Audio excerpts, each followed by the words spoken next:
Military piss is the worst piss. It's just cigarettes and energy drinks. What if I put this in my...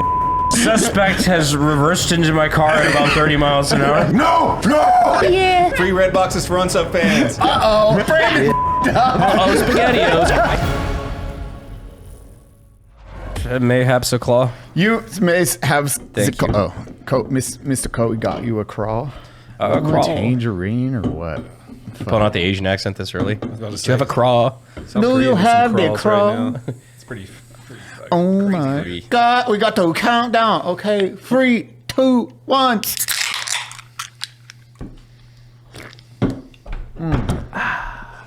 Hi, everyone. Welcome to the Unsubscribed Podcast Christmas Special. As you can tell, we're a little bit festive. I'm joined today by Eli Doubletap, Fat Electrician, Brandon Herrera, myself, Donut Operator. Thank you for joining us. We love you. Merry Christmas, you beautiful bitches. And this is the part where we become claymation. For the entire episode, Finn's gonna animate it by hand. This is going to be expensive. Finn, we walk in, it's like he's built clay models of us. He hasn't slept. It's Christmas when it comes out. We need to find somebody who can do that for just a split second as a joke. Just hell. Just like Rudolph. Oh my God. We are, we're about to go. Yeah, it's Christmas special. We are filming this ahead of, we're like in between the live tours right now. Yeah. So we're about to go Tomorrow, finish those bitches out. Those aren't draining at all. Side note, holy y'all are, the amount of stuff y'all brought us. Thank you so goddamn much. Like, thank you. Like, We had 4 wearable. shows. yeah. The In wearable those 4 Infinity shows, we had Gauntlet? 4 VIP meets, and you guys gave us really cool stuff. Dude, Brandon now has his own Infinity Gauntlet with the Medal of Honor in the middle. forced valor. You wearing all the medals on your shirt like Oh, that a was North very Korean funny. war general. It was because it became a bit because people were just during the VIP were just coming up and giving me like their medals, look and at they this would thing. they would pin them on me, and then like toward the end, I just like I succumbed to the bit in the last show and just put on all the wearable ones at once. I brought you more medals. Oh, God damn it. They're getting sent to my P.O. box now to give to you. Just I thought But- I thought we could actually retire the joke with No. Clint Romeshay. no. But this medal is actually really rare, and it is, in my opinion, potentially the coolest looking medal that the United States has. It was given to me Thank by... you for clarifying the United States, because Germany's got some rad medals, dude. The windmill one? The windmill of friendship. Yeah. So this was given to me by a combat rescue guy from the Air Force. And this is the U.S. Air Force Combat Action Badge. And very, very few people actually have this medal because there's not very many MOSs in the Air Force that see direct combat. That is actually really cool. And he wanted me to give you that. And it's a pretty thank you. sexy looking medal. That is actually a really cool looking medal. I've never seen one of these before. Neither had I. That's way cooler than the Showed up in cab. my P.O. box. No, that's really cool. I like the gold red. That's neat. Have you seen it? I seen that. So now, Brandon, I love this even more. You have a CIB and a CAB, a combat action badge, and a combat infantryman's badge. It was- You have every like form of I've seen combat. It was badge. very funny because there were like a couple boomers on your Twitter on that post because you posted that picture of me just like, oh God. And like they clearly don't get that this is obviously a joke and it is tongue in cheek. They were like looking at the medals. They're like, I see Air Force, Army, and Navy. I believe this guy never served. Let me this Google- might be stolen valor. Like, I'm gonna AI check him. Well, shit, he has served in all these branches. That's the funny part is if you ask ChatGPT if Brandon served, he has. In every branch. Just the random boomers that are saying shit like that are cracking me up, man. Because that post got like 27,000 likes. Because I said, "Can we get a hand for our brave veterans out there?" and me like drink in hand, like, ugh. Yeah, the last tour, like we're all beat, and he's wearing every single medal everyone's giving him. And yeah, there were comments. People were like, "You can't have that many." Those bastards lied to me. Dude, my favorite moment is like pinning those.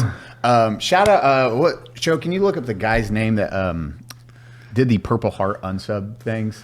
Oh, those are are so dope. cool. Yeah, That was his, really his cool. company. What is his company? Those are. We're gonna start working with him for some more medals challenge for coin it. stuff. Yeah, like Nice. it was just phenomenal, and he did that on his own. So I want to make sure we get his name and everything Because that was a correct. bag of them. We gave them out at the San Diego show. Yeah. We're just chucking them. We probably hit some people really hard. Multiple people. Remember, Rich tried to throw the can and it didn't make it. It blew up and hit somebody else. At a historic theater. We're just causing chaos everywhere we go. Trout smoking in these theaters. Fucking Jack was wanting to smoke in the theaters. We did 2 shows in Nashville, and in between them, apparently somebody got drunk, puked, shit, and passed out while Naked. naked in the bathroom. I was walking out and they're like, "Yo, is that your fan in there?" I was like, "What? I don't know what." Yeah, And then you he see it, passed you're out like, naked. nope, absolutely not. That is a homeless man. This is after the manager of the event came to us and said the staff is very scared of your fans. Like they're not doing anything. Looks like they. Well, okay, that could burn across. Also, could just be here to count trains. I'm not sure. Because they were like, well, make sure that they know, like, they can't bring weapons, blah, blah. Like, they were literally expecting people to walk in with, like, guns on their hip openly. Like, if you see any guns, just tell them to put it in their car. And he didn't think it was very funny when I replied, brother, if they're bringing guns in, you'll never see them. And then I the guy won't see him. The guy brought an AT-4 rocket launcher in right after he got done telling us the staff was terrified of us. Baller move, by the way. Brought the whole thing in. Excuse me while I whip this out. Y'all are autistic. You don't know, like. I'm sure this will be found in this establishment walking into a crowd that has no fucking clue. Which, by the way, you guys drink every drop of booze at all those events, so we appreciate that. We have always, if you didn't know this, you have managed to break records every time we go to a venue. I had a brewery hit us up because he's seen we were on the Houston one. He's seen we were on tour. He's like, hey, if you guys want to come back, like we'll set you up for free. I was like, well, that's dope. Yeah, you guys drink, as it turns out. You might have a problem. It's No problems, just expensive solutions. Mandatory fun coins. mandatory fun coins. Yes, mandatory fun coins. They're on Instagram, and like the level of detail. Again, we didn't know those were going to be made, and he just brought that huge bag, and it is a purple heart, just says unsub in. Oh, and it's an actually like metal. Yeah, the unsub purple heart. And Eli said thank you, and immediately took him and threw him into the crowd. I still have mine. Yeah, I grabbed still one. have Everyone one, yeah. grabbed one apiece. Yeah, we're just like, pocket that and pocket medals. Hey, yeah, chuck it as hard as possible. For that one with Rich throwing the White Claw. So for the layout of this historical theater, you got, of course, the top deck and you got the bottom deck. And Rich was trying to throw a White Claw to someone on the top deck, and it just hit the banister and just spilled White Claw over like 30 people. A splash zone. Meanwhile, this is like a 200-year-old theater. Yeah, named after the first Crispus Attucks Theater. Yeah, and then we're just, also, though they had a fantastic green room. Did you Try the mac and cheese? The mac and cheese. Shut the fuck up. It was so good. Now we're back. We're getting ready for the big shows now, because those were big, but they are small compared to the shows we're about to play. But Boston's like 1,100 people, I think. yeah. That's the same theater, I think, that Joe Rogan did his one of his Netflix specials in. Yeah, you were saying that. Yeah, like it's big. We're just checking off, as you said the other day, like checking off bucket list items that we didn't know we had. No. We go, the ramen. Okay, then we'll add that so I can check it off. Yeah, we got, what are we doing? Atlanta, Buffalo, Boston, right? The next 3 days. Atlanta, Boston, Buffalo. Yep. Atlanta, Boston, Buffalo, next 3 days. Buffalo's like 7 degrees, under 2 feet of snow. Very cool. Fuck you, Rich. Can't wait to get stuck there. What's wrong with that? We love you, but fuck you, man. Dude, look at this thing. This is fucking dope too. I'll put this here. Oh, yeah, we got a bullet skull. We were scared about getting that one through TSA. How did we Yeah, get this I through don't TSA? know. Who taught? Wait, I think what? Connor Keister did. Oh, Brandon. I shoved it in my ass. Brandon, how did you get all your war medals through TSA? Oh, no. That was actually very funny. So this is the closest I've ever come to stealing valor. It made it very clear throughout my entire internet career. I'm like, from day one, like, never served, just a gun guy. gun nut, like historic shit, and I like military stuff. Been around the military my whole life, so I've just always been around the community. But I never served. Well, so all of you guys are given these awesome medals, which, by the way, like, of course, like, the joke makes me uncomfortable, clearly, but I do appreciate it. It's really cool. It's neat, and it's an awesome gesture from the military community. But I had a whole fuckload of them in my bag, my carry-on bag, because I don't have a checked bag. So I just carry this big old tri-zip, and I just have a whole pocket that's just full of these medals that I've accumulated from all the live shows.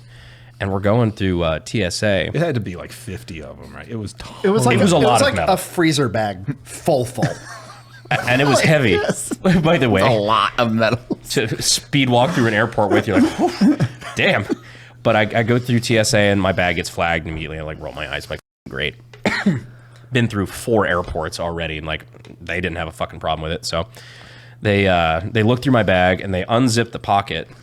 And I got that bottle of Jack Daniels that I thought was gonna be the issue.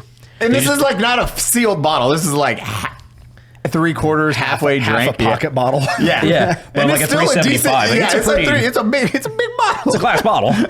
But they put that to the side, and they're like, "Sir, there's a lot of metal in here. Is there anything that's, you know, we should know about? Weapons? Anything that's gonna poke me or whatever?" I'm like, "All right."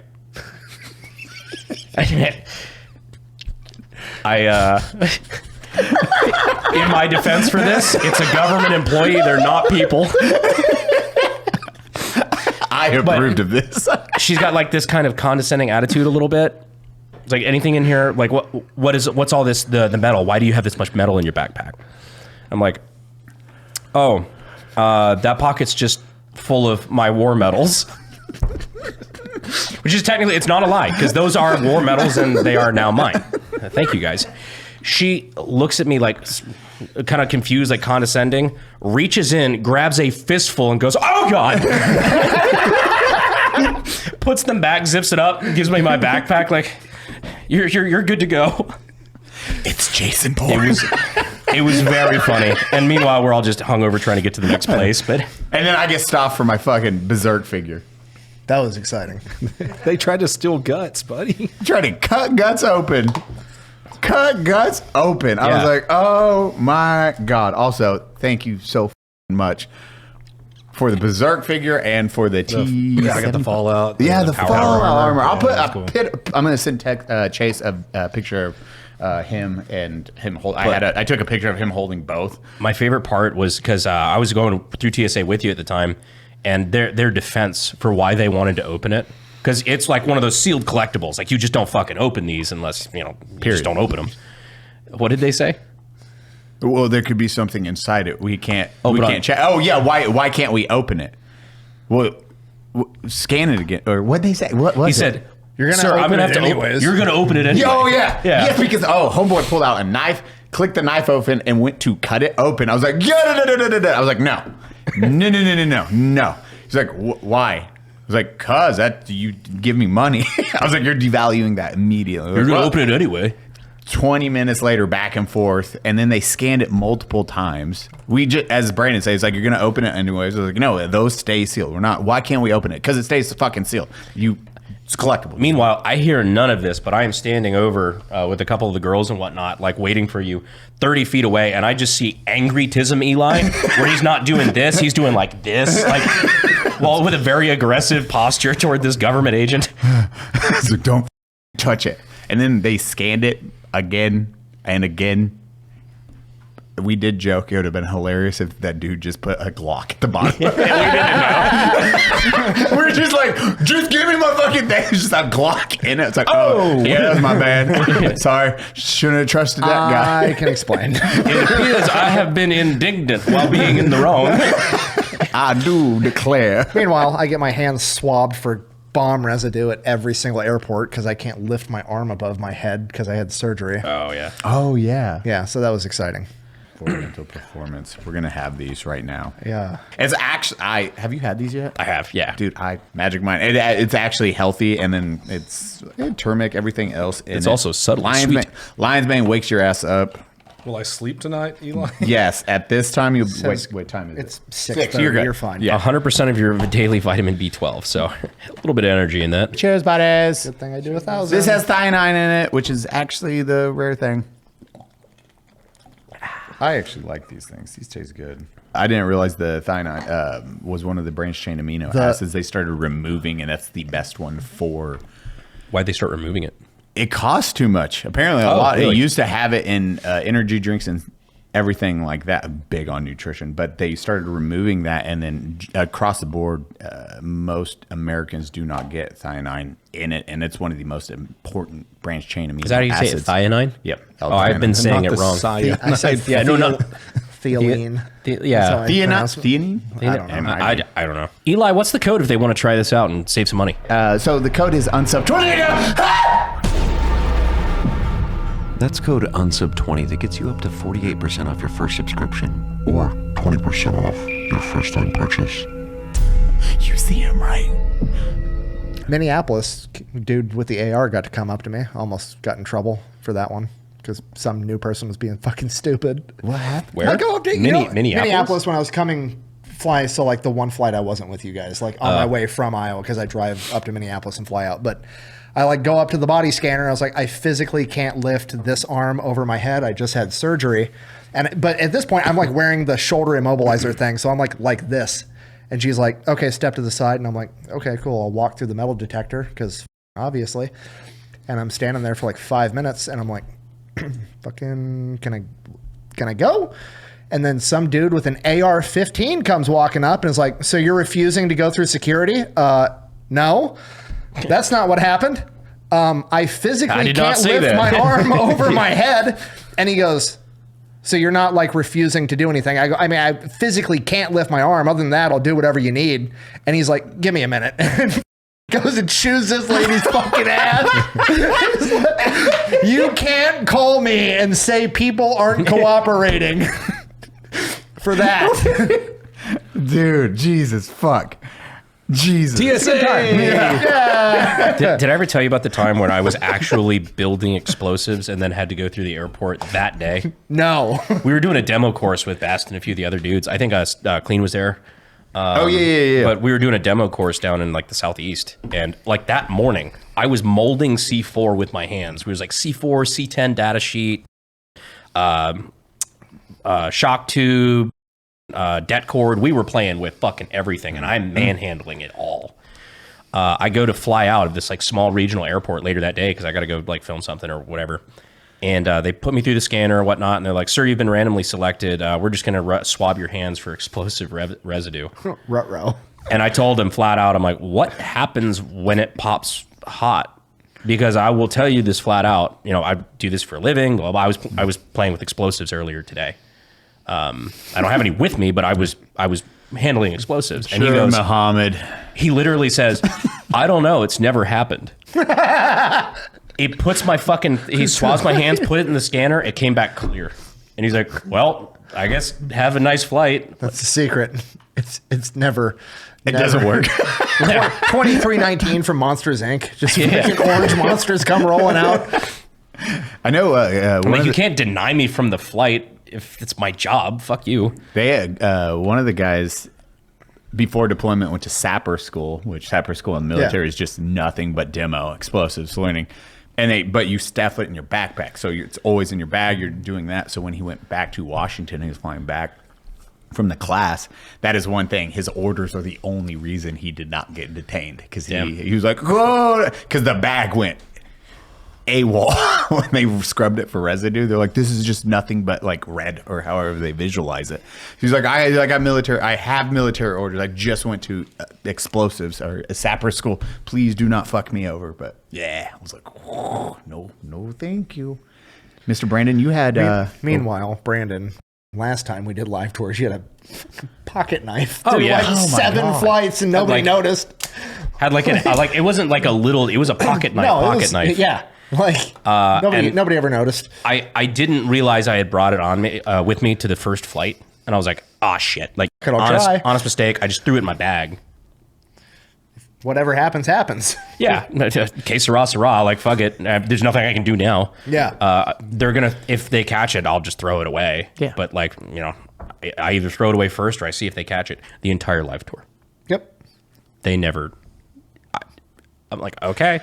Every place we'd land, you're like, well, 1 city down, 2 city down, 3 It is city a down. testament to how just shit the government is at pretty much any job you give it. Every place. I'm surprised you didn't have a gun in there. No, I'm not going that far. I've accidentally brought like loaded mags and shit before. I've had buddy, Like you just leave it shit in your bag and you forget. yeah, one of the Dev Guru guy, or Delta guys, he got Can't tell that story. locked. Which one? The one you're thinking of. Oh, okay. It wasn't us, but it was a friend. Tom is the one that got arrested. Delta guy got arrested because he forgot his gun was in his backpack. They scanned it through, and he had to go to court. They did the entire like legal procedure against him, and he was like, "It was an accident. It was an accident. I shoot for a living. Yeah, at the highest level. I have a top class, like top secret class." I'm surprised they give him that much shit. That's what he was amazed by. Like they arrested him. He had to go through everything. This was like late 2010, like to 2015 time period where they're still really. Have anal you about ever shit. seen a video of that happening? There's a couple of videos on the internet, and it's like body cam footage almost, but it's like the dude's recording it, but it's like apparently if you have a gun and you go through TSA has to call the cops. Yeah. So there's this like 20-minute gap between people that understand guns showing up and the people at TSA. And on this day, I'm not saying everybody at TSA doesn't know how guns work, but these agents didn't. And it was basically like a middle-aged woman holding a Glock like this while it's loaded. no. He's like, will you please just set it down? And like, can I take the bullets out of it? This was an accident. I'm sorry. I forgot it was in my bag. And she's like, no, you can't. And she's just like waving it around and doing all kinds of crazy shit with a loaded gun. It was... Oh my! like I'm doing this, watching it on my phone. Like, First off, it's a good city here. Yeah, where you are? I am so sorry. Thank you. We probably, actually, you can probably tell that story if we don't say who it is. Yeah. I figure, No, maybe. And we'll just bleep any names up to this point. No, we just know of a person. The Schmooper Bike Schmurders. Mike Schmurders did this. No, just a person that we know went through TSA, had a sling bag, just carrying all his personal shit on, his charger, his cell phone, like random. Hands it to the TSA person. They go through the scanner. He gets onto his plane, goes to get his AirPods out, loaded Glock in his fucking bag. On the plane. On the plane. He's on the plane, and his loaded Glock is in there. And he goes, ugh! And just holds it the entire flight and says nothing to anyone. Just like, It's like, I don't need my AirPods that bad. Just raw dogging a flight on necessity. just walked off and was like, I just, having a my favorite part, attack. TSA had a literal image, an X-ray image of a Glock going through. See, he never went through the scanner. Huh? It never went through the scanner. Is the crazy part. because the guy, He forgot he had it on. yeah, and he's like, okay, here you go. And the guy just grabbed it. And He's like, oh yeah, no worries. He's like, just give that to me. And he grabs it and then waits for him on the other side of the scanner. Like, oh, there you go, man. So the CIA, Jesus Christ, the TSA had possession of it, and they just gave it back. yeah, that's scary, dude. Getting on an airplane and looking in your bag. Oh, fuck. I can play a real mean joke right now. The funniest thing ever. Real mean joke. I may not have chosen where this plane took off from, but I could choose where it lands. Just open the overhead bin, put it in somebody else's backpack, Oh, and then no. be like, go up to the flight attendant. I just seen a gun. Dude. It just caused mass chaos. just go in the bathroom, leave it in the toilet, and tell the stewardess. See, there's a Glock in the toilet. I don't know what. Man, there's a Glock in the toilet with my fingerprints all over it that's registered to me. I don't know who'd put it there. I have no idea who put that there. Whoa, hey. Oh my god, dude, Brandon, you just did your Red Dead 2 video. We spent today few hours. Did that this morning. By the time this video comes out, or this podcast comes out, it will have been up for a while. And because I was so interested in it, and because I poured my heart and soul into it, bought a bunch of guns, tried really hard, it's going to do like shit. I'm calling it now. That video is going to perform very poorly. 10 out of 10. You do right that there. too, huh? Oh, every time. I think that's just a creator curse, man. That's why we're naming it Red Dead 3 right? Red Dead Redemption 3 trailer. It's just like, this is pretty good, actually. I like it a lot. I hate that would work. Oh, 100%. That would work really well. Red Dead Redemption in real life or Red Dead Redemption 3 trailer. Like, Live action guns. literally. And people look, oh, Red Dead 3 live action Put trailer. the IGN logo on the corner of the thumbnail. Yep, literally. I've done that before. I did that for my old music videos. I used to Photoshop the Vivo logo back when that was a thing. Holy in the bottom shit, right. I forgot about Vivo. I used to do that, and it would kind of work for clickbait. That's hilarious. I'm surprised they never like sent me a cease and desist. yeah, I forgot. That's That's an Yes, actual bro. company. It's in the thumbnail. Well, I got a cease and desist from Discovery Channel for using the MythBusters logo No, really? on my JFK video, like one of my biggest videos ever. Apparently, they were big on that. It was like I was calling it like the demonetized MythBusters series, and because I put the actual MythBusters logo in the thumbnail, they sent me a formal cease and desist. But they made the mistake of giving me like 120 days to comply. So I just let it float for 119 days, and on the last day, had the thumbnail ready to swap. Good. I like was they like- were being kind. We'll let it play out for, and then you're like, I am waiting until I mean, they the don't even- last day for this. That show doesn't even exist anymore. It's I like, know. I'm not fucking financial. If I don't have the lawyers to go up against Discovery, but No, it's a one You of might. They probably get less views than you at this point. yeah. that's damn. I'm just saying. Maybe. real TV's dead.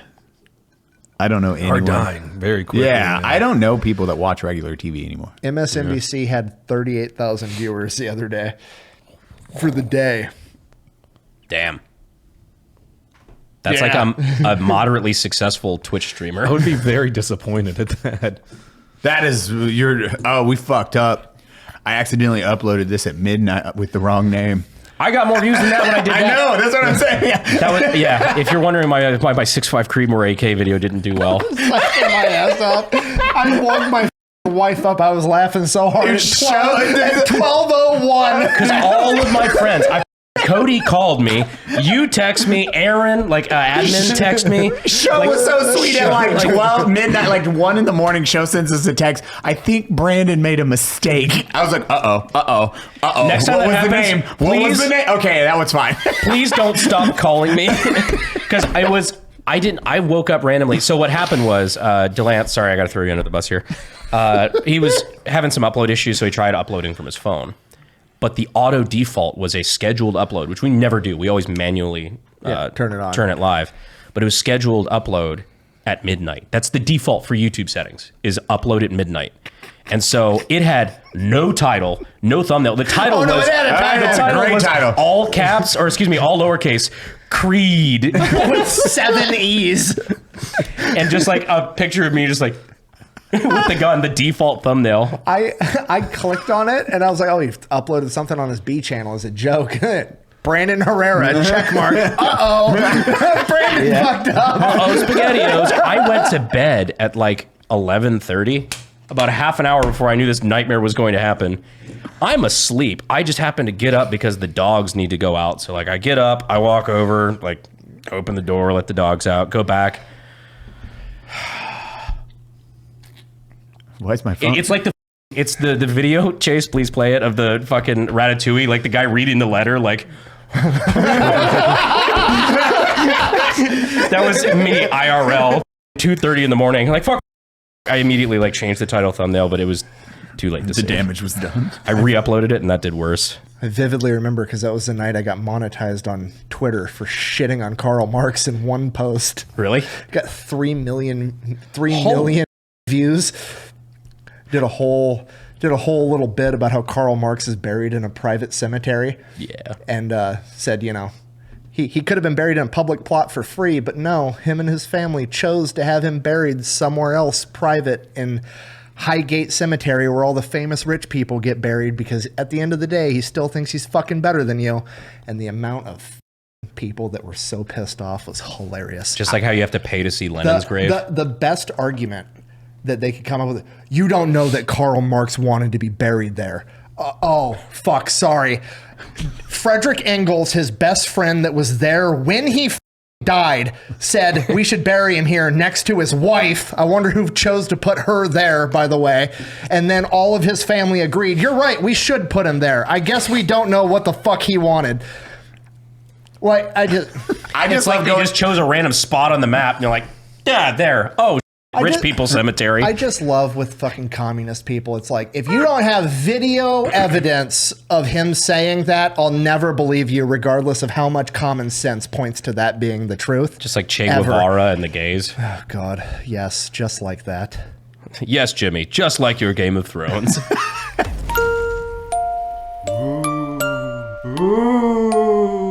Ooh, Eli! I'm a ghost. What are you doing? I'm here to tell you about GHOSTBED. Is this an ad? It might be an ad. Why are you in my bedroom? I don't know, scoot over, let's talk about it. Every Ghost mattress has a 20-year warranty. Some even have a 25-year warranty. And you can try them out for 101 nights, worry-free. If you don't like it, just send it back. I don't like this. No hard feelings. One of our favorite things about GHOSTBED is that it has cooling technology. So if you get hot at night, like we do down here in Texas, it's a lifesaver. I'm uncomfortable. But you're not hot, are you? I'm uncomfortable. But you're not hot, are you? GHOSTBED also offers bundles, so they have everything you need. Just choose one of their 4 mattresses and pick your bundle. Why are you doing this to me? 4 mattresses! 4? Right now, GHOSTBED is offering 50% off all their products. Just use code UNSUBSCRIBE at checkout or go to ghostbed.com/unsubscribe. Please buy some ghostbed.com/unsubscribe. I'll be under your bed if you need me. Dude, watching you get on Twitter now, because you weren't that active, and now it's Now just it's all I do. I just watch you attacking just You're still just shitting on college kids. You just don't have to be in college. They tried to community note me on that post. Guess who's got a higher community note rating?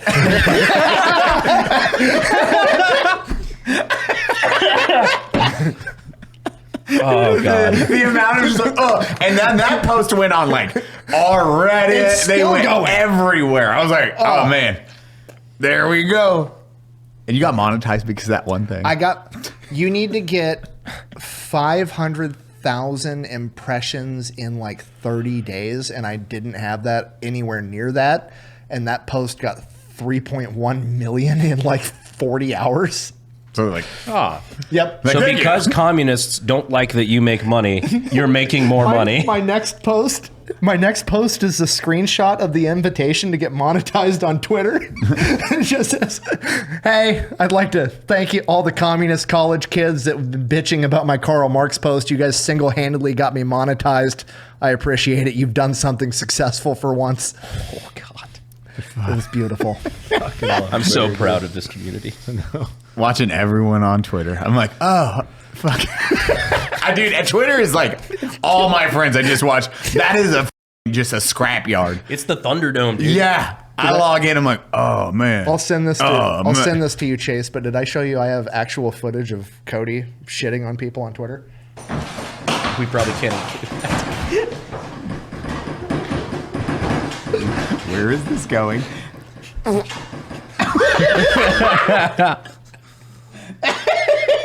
You can include that if you blur out. Yeah, we gotta blur the literal shit.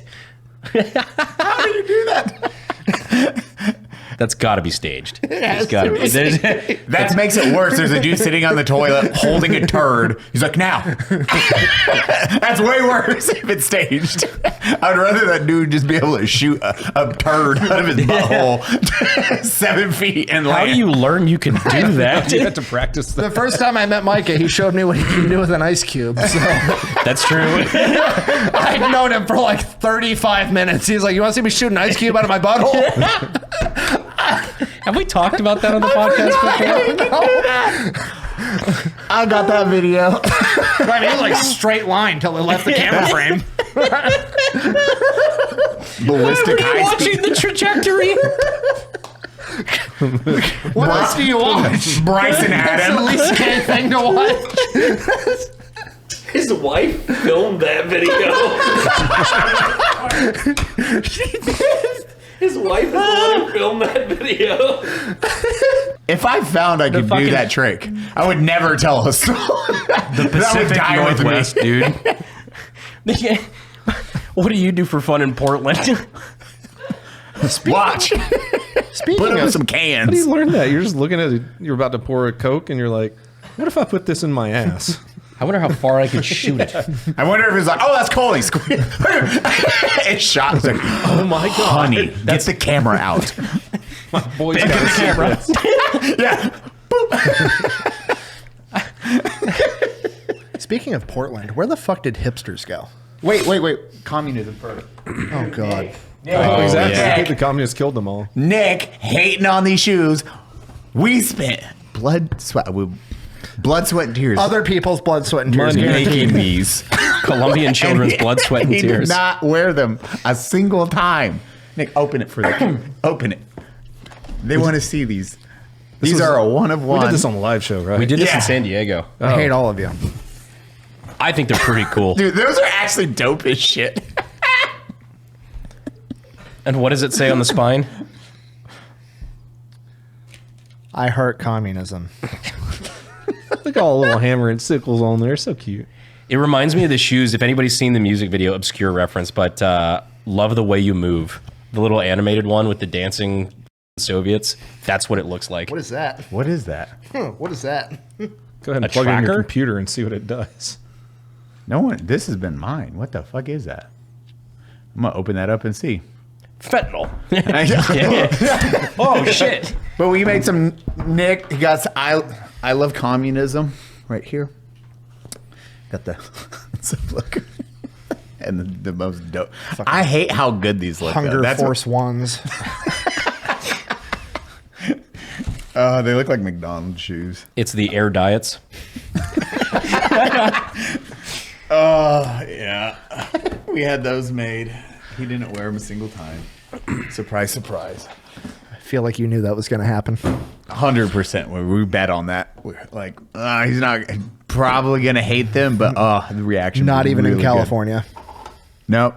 California showed the fuck up at the live shows. Yeah. Oh, yeah. That was some of the better crowd energy, too. Yeah. I mean, every crowd we had was pretty good, man. Y'all are insane. Like, the crowd energy's wild. Like, I have footage of you getting pinned and everyone singing the Army of One song. Yeah, just the theme of the army. Yeah. Dun, dun, dun, dun, dun, dun. That was It is loud, too. That video is loud when everyone starts singing it. and with Rich waving the flag and everything, especially in Norfolk, that was awesome. Shout out to Angry Cops. Jesus, dude. That Dude. flag thing was awesome. Yeah, a fucking American flag on a 2x4, just waving it around at the start of every show. It was awesome. I was so afraid he was going to chuck that at the audience. He was about to. I was like, yeah. He's gonna fucking lance a child. 6 foot 2x4, Rich. It's Baby Billiam with it. I know. Oh, Billiam showed up. Oh yeah, the unsub baby. Yeah, we have two unsub I got his babies now. cukey little shirt. Oh yeah, go grab that. We got his little Unwashed. little onesie. We held him up and did the Lion King song, Oh yeah. and he was just like, ugh. He has little tattoos. He has the sleeves? Yeah, he has little tattoo sleeves. Oh, I thought that said corpse grinder. I was like, dear God. I was like, this is some hardcore sleeves, bro. It reminds me of the fucking. Is that vomit? Yeah, got some Billiam vomit on there too. It reminds me of that meme where it's like the old man looking at the kid. And he's got the shirt. It's like "Love to surf" or whatever. He's like, "You don't love to surf. You've never been surfing in your entire life. You little poser. Fuck you." Fuck. What? I am not ready for this. I know. What? We got 3 more days of it, I boys. know. Oh God! In 24 hours, we will be doing another live show. I know. It's fine. Which side note, also, Habitual registered the first time as like the guest coming on the show for us. I was like, why are you so nervous? You've done the podcast before. And I was like, I forgot about that. Oh, there's 500 people watching you now. Never mind. I get why you're nervous. Cool. Like, it did not register with me of why anyone was nervous to go on stage.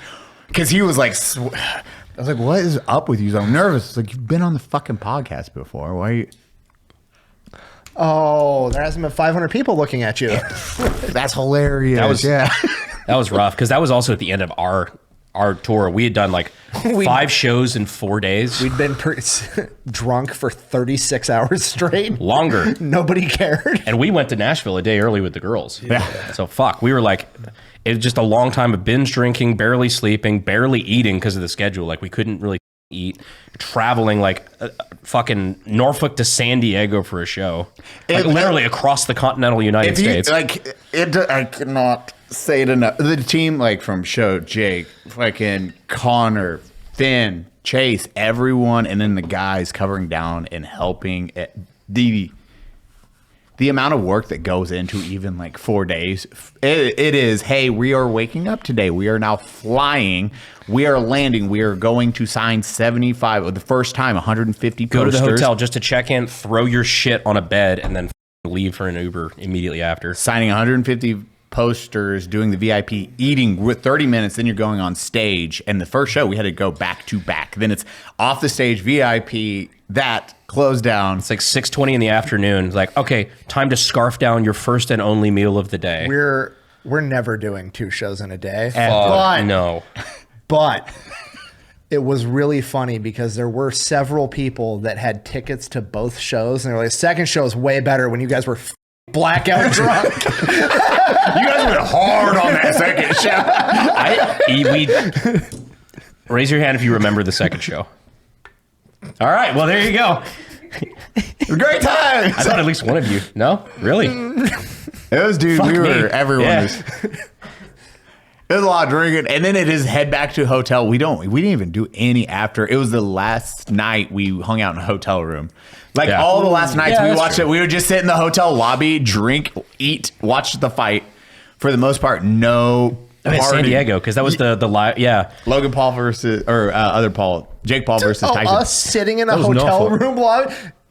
Oh, that was Norfolk. Bro. Yeah, that was Norfolk. We're sitting in the lobby because we couldn't find it anywhere. And I just ordered pizza and had it door dashed at like 1 in the morning or midnight or whatever time it was there. Yeah, and then the fan. Where it was like, holy shit.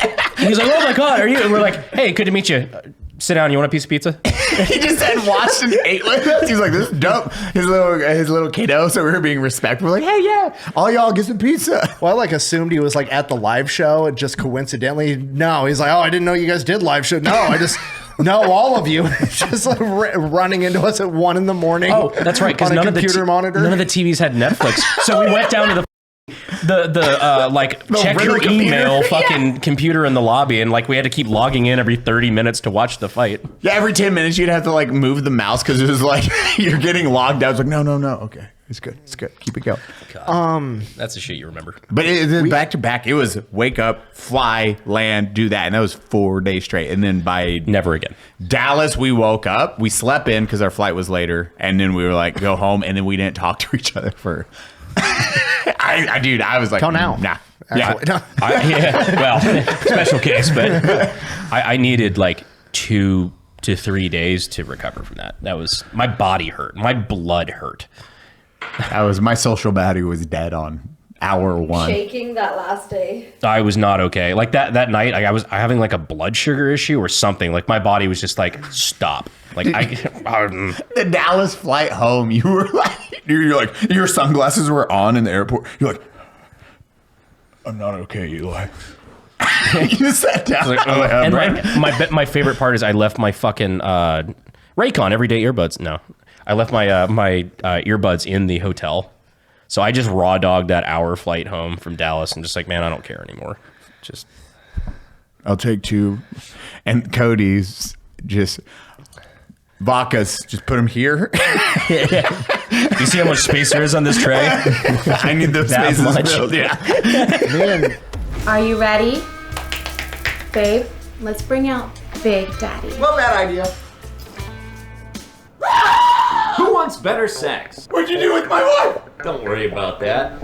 She's fine. The best way to get started is by going to adamandeve.com. Adam and Eve is offering 50% off just about every item, and that includes free shipping plus rush processing. Where is she? Didn't I already tell you that she's fine? Adam and Eve wants to make your life easy. Plus 100% free shipping and rush processing on your entire order. It doesn't matter how much you spend or what you buy, all of it will be sent discreetly, fast, and to you for free. Why do you keep doing this? Bring more pleasure and satisfaction into your bedroom. Just go to adamandeve.com and select any one item. It could be an adventurous new toy or anything you desire. Just enter offer code UNSUB at checkout. That's unsub, UNSUB, at adamandeve.com. This discount is specific to this podcast, so be sure to use code UNSUB at checkout. 100% off free shipping and get it fast with rush processing. Code UNSUB. I was pretty sure me and Cody almost saw a guy die on accident in Nashville. The hammered ass guy. I didn't know you were there for that. Yeah. I was right there. Outside. Because it was the loading ramp. My friends watched that. Bro. Yo, we heard his head hit the concrete. I heard his head. So homie comes up. He already had a cut. Yeah, he comes up and he's like, I got jumped downtown and my shit got stolen and I tried to make your show and I couldn't make it. And we're like, oh, dude, we're so sorry about that. Can we do anything for you? Call you an Uber, get you back to your hotel. He's like, no, I'm going to go this way. He turns around and he steps off the loading dock of the venue. Well, it was like a shin-high curb and he just falls right over it. It had to have been at least a 5-foot drop. Yeah. At least. And you heard the back of his head because he fell on his feet and then went down backwards. And we just heard like head smack pavement. And me and Nick are like, oh, he's fucking dead, dude. But Zach, veteran with a sign. Yeah, he was back there with us. Yeah, because it was just silent after we heard smack, head hit concrete, and he just goes, oh, fuck. Dude, I vividly remember being completely drunk, getting 85% sober and going, my night just got so much longer. Yeah. And then that guy stands up and is like, I'm going to drive home. Please don't. We're like, no, You're dude. drunk and you have a concussion. We had to convince him to sleep in his car. And he's like, well, what if they close the gate? I'm like, well, that's a lot better than you hitting the highway. Yeah. No, don't do that. We just watched you almost die. Go to sleep. Go to sleep. We hope you're still alive, buddy. Yeah. Hopefully you that. got home Hopefully okay. you're And not that night. Yeah. Thank you for listening, though. Yeah, that was when nice. you did listen. Yeah. You didn't take much coaxing, so shout out to you. It's a good sign. We're good. The guys were in. Just sleep in your car. It's a good time to just sleep in your car. Yeah. That was you trying to communicate to drunk brain. That's always a challenging thing where it's like you have to repeat the same thing 8 times. Then like on the 7th, they're like, oh, wait, okay. Oh, it's fucking. I'm sure you had to deal with that as a cop. Never. Not a single time. I was. It's almost done. It's almost done. Then range day afterwards, and then we finally get a break. For some reason, all my brain can do is picturing a sober person trying to take commands from drunk Cody as a cop. If you're happy and you know it, clap your hands. You fucking sober people never listen. Cody's lights flip on. They blow and he smashes into him. Why'd you hit me?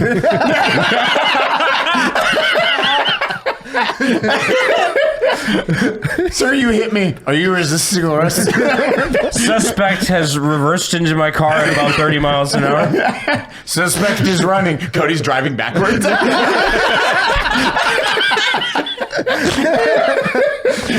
Suspect seems to be going 0 miles an hour. Doing the sign.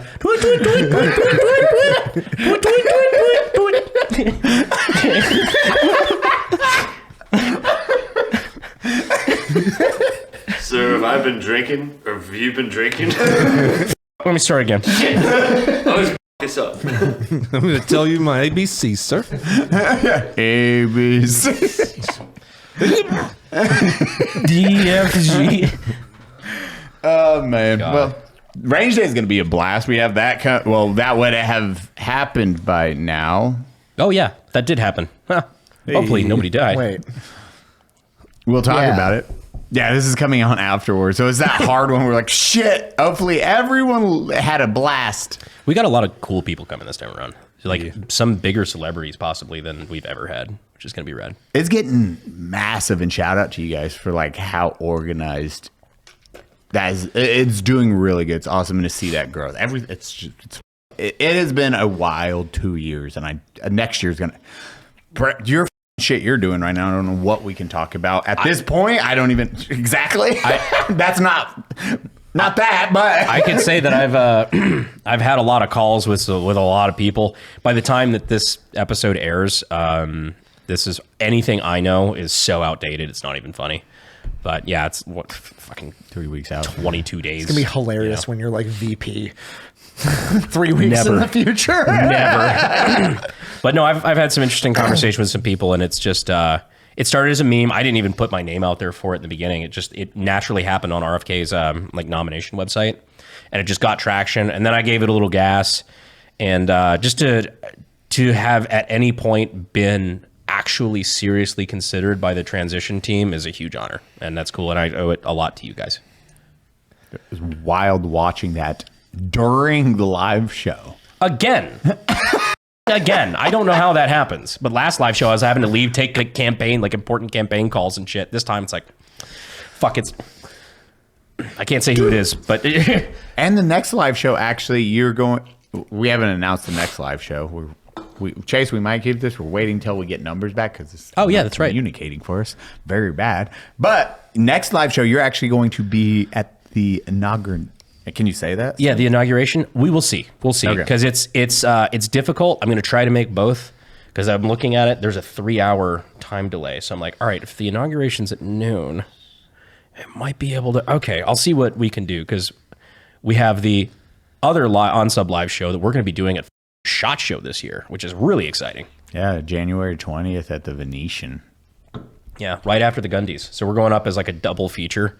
So we'll be following right after that in the fucking Venetian Theater, which is beautiful. How many seats is that? Because it's big. 1,800. Yeah, it's a huge theater. A massive, massive theater. So it's going to be a blast. That one, and it's going to be, but as you're saying, it's like you have that on the exact same date. Yeah. So it's literally flying again across the country. It's like, I feel like Mr. Incredible that I got time. Oh, man. I got time. Brandon, how was your day? I'm fucking sleepy. I had to do this, and this, and now I'm making cum jokes. But watching the 45th president get inaugurated as the 47th is pretty cool. So I would like to see that. Dude, that's possible. Again, bucket list item, checking that one off. Yeah. One of the cool presidents. It's going to be wild. But those live shows like that to the live shows and then SHOT Show, again, just SHOT Show. It's the drunkest I ever see you is SHOT Show. Fuck yeah. That's my favorite. Dude, SHOT Show Nick is my favorite Nick. That SHOT Show Nick is this. SHOT Show Nick's like Eli, man. Love you, man. Bro, I get to walk around indoors smoking cigars. It's like when I come to Texas, at least there's like, I mean, I should probably go check on bunker branding, do some t-shirt stuff, go talk to Matt, pretend like I'm working. SHOT Show, it's like Bacchanalia. There's nothing to do but get shit-faced. Which we do a surprising amount of work there too. Like you guys do. I do. Yeah. Guess how many? He's like, I'm not in the gun space. Guess how many gun companies want an appearance from a guy that doesn't do anything with guns? 0, and I just get to get shit-faced the entire time. It's great. That's a pretty good lot in life now that I think about it. I was sitting there like, this is my friend the magician. Do a magic trick. Oh, hey, Kyle Rittenhouse. Yeah. Cody, where are you guys going? Oh, yeah, both the parents, I'll be here. Yeah. Me, Katie, let's go watch you play gambling. Gambling till 3 o'clock in the morning with Hunter. Dude, Hunter Dude, when Hunter gambles, it's so fun. And he's coming back to gamble again. Is he? Yes. Oh, dude, I think Hunter is like that. I believe he's doing that. I know they're coming out for Ranger Day too. We're actually gonna have Creepcast on an episode. 2 of the best podcasts on the internet. I'm so excited for that one. And then ours. But. And then ours. Yeah. Is this the episode where I can reveal my plans to force Hunter to animate a story for me and Cody? Yeah. Can I do it on this one? Yeah. So we're doing live shows, and I thought I've heard all the funny stories that we have, unless it's like new news, and I'm constantly proven wrong because Cody breaks out one of the most epic historical tales I've ever heard from a buddy of his. Which one? No, I knew a SEAL. Oh yeah, that killed a guy. He's got a confirmed kill with a toaster. The brave little murder weapon. So yeah, Cody's buddy has a confirmed kill with a toaster, and I think we're gonna try to get a hold of him, have him give us like either come here or just audio, get the story, and then I want to try to see if we can get Meat Canyon to animate it in And the voice style it. of the brave little toaster. And do all the voices. The voice acting. Dude, I just thought about that. Hunter be like, no! Like smashing. I hopefully confirmation that like we can tell the story like in all the detail and everything. Yeah, that would I'll be have to fucking talk to funny. someone about that. A couple people will have to talk to a couple The people brave about little that. toaster. Where's the oil? The hunt for oil. Yeah, but because we'll have them. Call Me Chris and Oompa are coming back on. Hell yeah. Computer. I don't think there were ever any WMDs. We had Oompa and Call Me Chris on before. Yeah. We told her straight up. It's like the only reason we can say we have, 100 million followers worth of people at Range Day is because Call Me Chris has 51 million of them. What does she have now? I'm like 70 million across TikTok and 70 million? Yeah, across her Christ. platforms. It's like She makes up for it. She does it. 28% of the U.S. One Oh my God. 1 in 4 people statistically. She's also Canadian though, so We said she Have has. you ever seen a map of the population density of Canada though? it's Quebec. It's And, bro. It's like the Canadian United States border. 50 miles. They're all huddled up next to America for warmth Yeah. and safety. They're not doing anything with 95% of that country. To be fair, have you seen what the rest looks like? Tundra. I think Buffalo, New York is like unlivably cold. And then you have Everything all of north that. of that. You don't want to come to I was about Iowa. to say, Rich doesn't think it's cold. The fucking fourth quarter of the Bills game the other night. His shirt off and yelling. He said his videos of him with his shirt off screaming in the snow. I didn't My know he does favorite that part. regularly. oh Yeah, yeah. he's got like season tickets. He's a huge. The shirt thing is what I'm talking about. It's like between you and tradition. Rich. Rich is the only dude that has more hair than you, and he has like that fur. And then I was like, oh, after the game, surely when he's walking to his car, he will put his coat on in the snow. And then he's walking in the parking lot shirtless, sending us a message. My favorite part of that though is right after I sent this message to the chat, because apparently there was it's a tweet and said, is this true that a little girl got thrown down the stairs at the Bills game? And it's this little girl wearing a 49ers hat with a sign that says, I beat cancer. Like, little girl. And I sent it to our group chat and I go, Rich, what the fuck did you do? He replies, don't step to my hood with the wrong colors. Rich is like Donkey Kong with the barrel just down the stairs with this girl. Damn, Rich. God, no You know you like remorse. the Bills, buddy. Telling them to make a wish is not what that foundation is about, Rich. Jesus. Oh no. I'm not looking forward to that though. I get a head cold when Texas gets below 60. 7 degrees and me do not jive. I'm too fucking brown for that. God, I feel so old right now. We're like talking about the weather. I think it's fine. But side note, it is cold and I fucking hate the cold. I have shoes on. Don't like that. Pansy asses. Well, welcome to the Unsubscribed Podcast. How's the I was weather? driving in this. Oh, man. Tell me about your knees. Oh, man. Who wakes up in the middle of the night to pee? I do. I wish that was not a lie. I have to stop drinking at like 5, 6 p.m. That is the truth. I cannot have water, otherwise I wake up at like 3 a.m. and I go pee. I'm like, fuck, I'm old. Flip the table. They flip over in your bed like, all right, time to use the pee-pee bowl. Did you see the video of the dude that built it in his bed? He cut out the circle and ran a tube all the way to his toilet so he can just lay on his thing, pee in his mattress. It goes all the way to the toilet. And he's like, Sorry, I feel like that would scare the hose a little bit. bro, if you doing that, you ain't getting home, man. You're like, hold on 1 second. Yeah. Just roll over in the bed on your stomach. It's like hose, scared, bed, peed, hotel, Trivago. You've met my dad. When I was in high school, middle school maybe. You have met his dad. My dad used to race figure 8 cars, and we're like out in the garage, and him and his friends are drinking, welding together a roll cage inside of like a fucking old beat up Altima for the front wheel drive class for figure 8. And it's fucking like negative 30 degrees outside. Smoking cigarettes next to the MAP gas canister. Yeah, like, for sure. Like 100% welding next to all the kerosene. It's fun. And he's like, it's too cold to go outside and pee. Grabs a auger bit, drills through the side of his garage, and just runs a funnel outside and screws it to the wall. Funnel is still there to this day. The forbidden glory hole. You go outside and look around the corner, it's just fucking dead grass. Everybody pisses in this funnel in my parents' garage. It's still there to this day. You guys don't have a piss funnel in your garage? Dude, the aircraft I used to work on had piss funnels in the C-2 Greyhound. Really? So it's like this nasty little black funnel in the back. So the aircrew guys, they would tell people that's how you talk to the pilots. They would get people fucking talking to them. They come back and there's just a brown ring around their mouth. It was never clean. That's so military. Military piss is the worst piss. It's just cigarettes and energy drinks.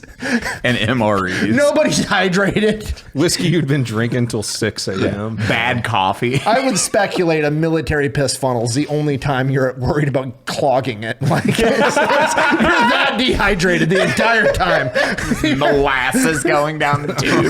Good old dust. Good old rhabdomyolysis. I walked in the door and I heard Nick say, "You guys don't have a piss funnel in your garage?" And I don't know what conversation you had before, but if you're talking about a funnel in your garage with a PVC pipe hooked up to it that you piss into when you're drunk so it goes out the back of the garage, my brother has one.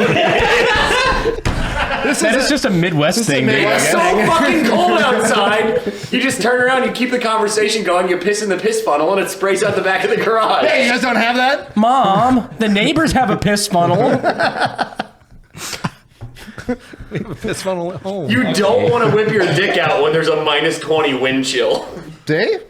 That makes sense. Some of you guys have never tried to pull 3 inches of dick out of 4 inches of Carhartt, and it shows. Okay.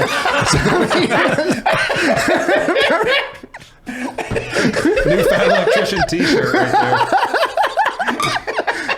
I'm gonna pee. Holy shit. I'm so happy.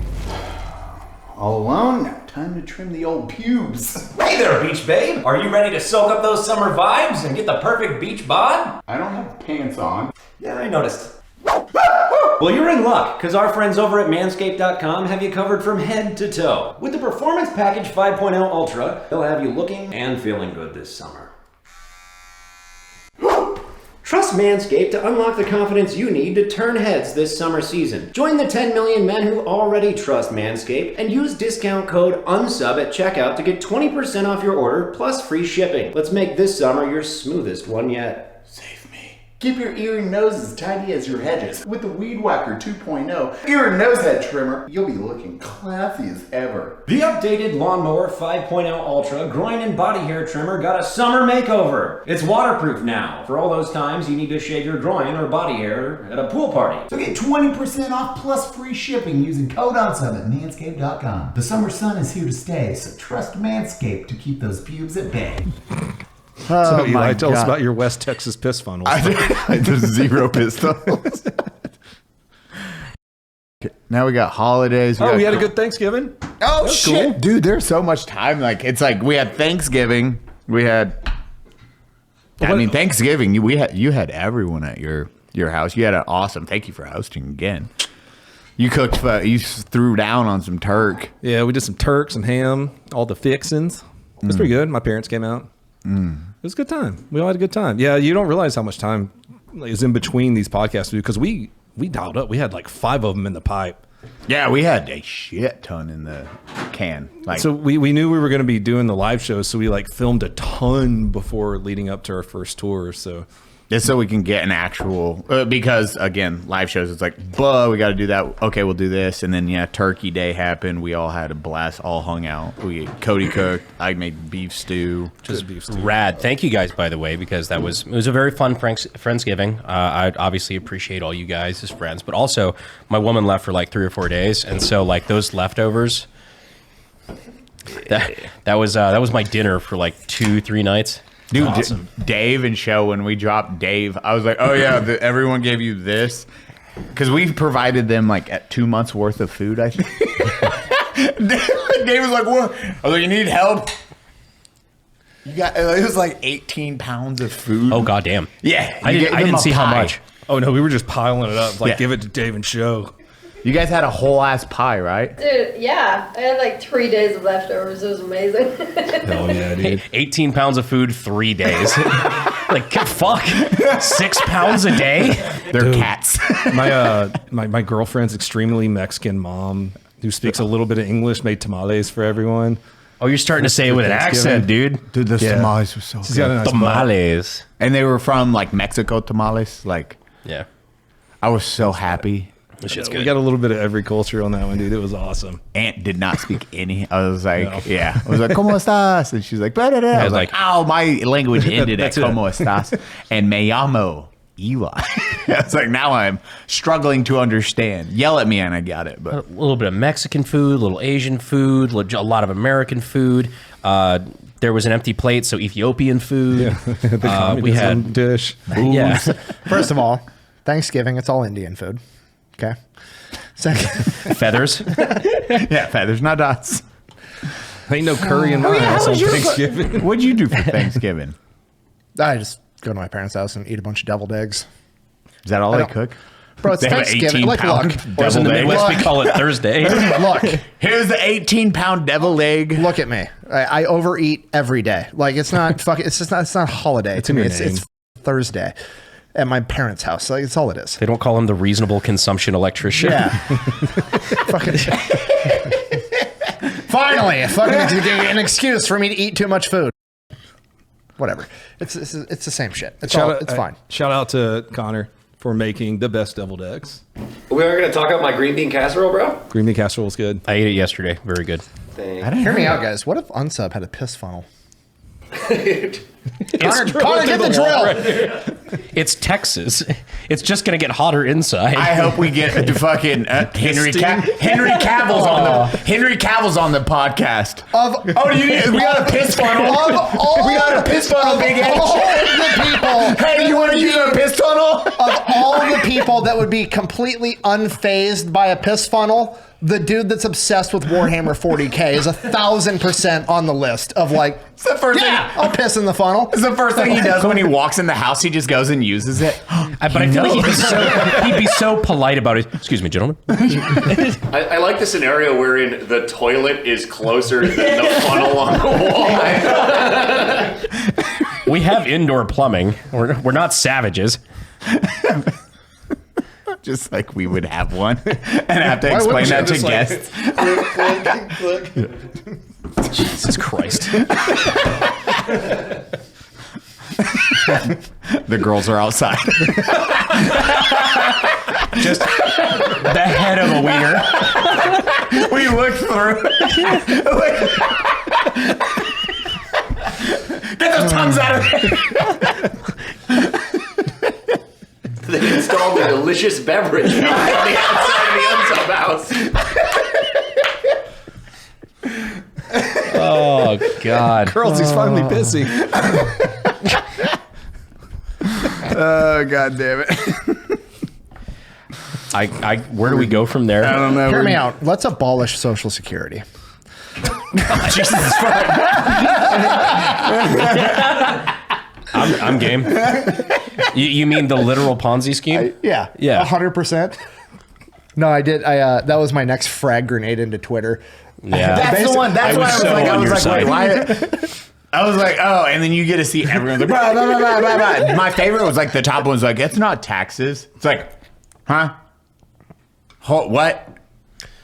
You mean when the government didn't trust anybody to actually save for their own retirement? So they said, okay, we're going to force you to save for your own retirement, but they didn't put it in your own account or anything. They just put it into a general slop fund that constantly gets rated and devalued. And so now it's going to be bankrupt in the next 10 years because the fucking government can't handle anything. Did you see the math I did?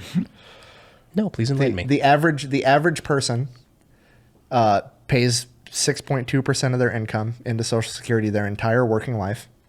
and the average person will draw $440,000 worth of benefits from Social Security. That's about a negative 4% return. And by the time they draw it, counteroffer, it'll be worth probably even way less. less. Yeah. Yeah. Or my proposal was you could put $1,000 in an IRA for a child the day they're born. It's locked up till you retire. The government funds it, $1,000.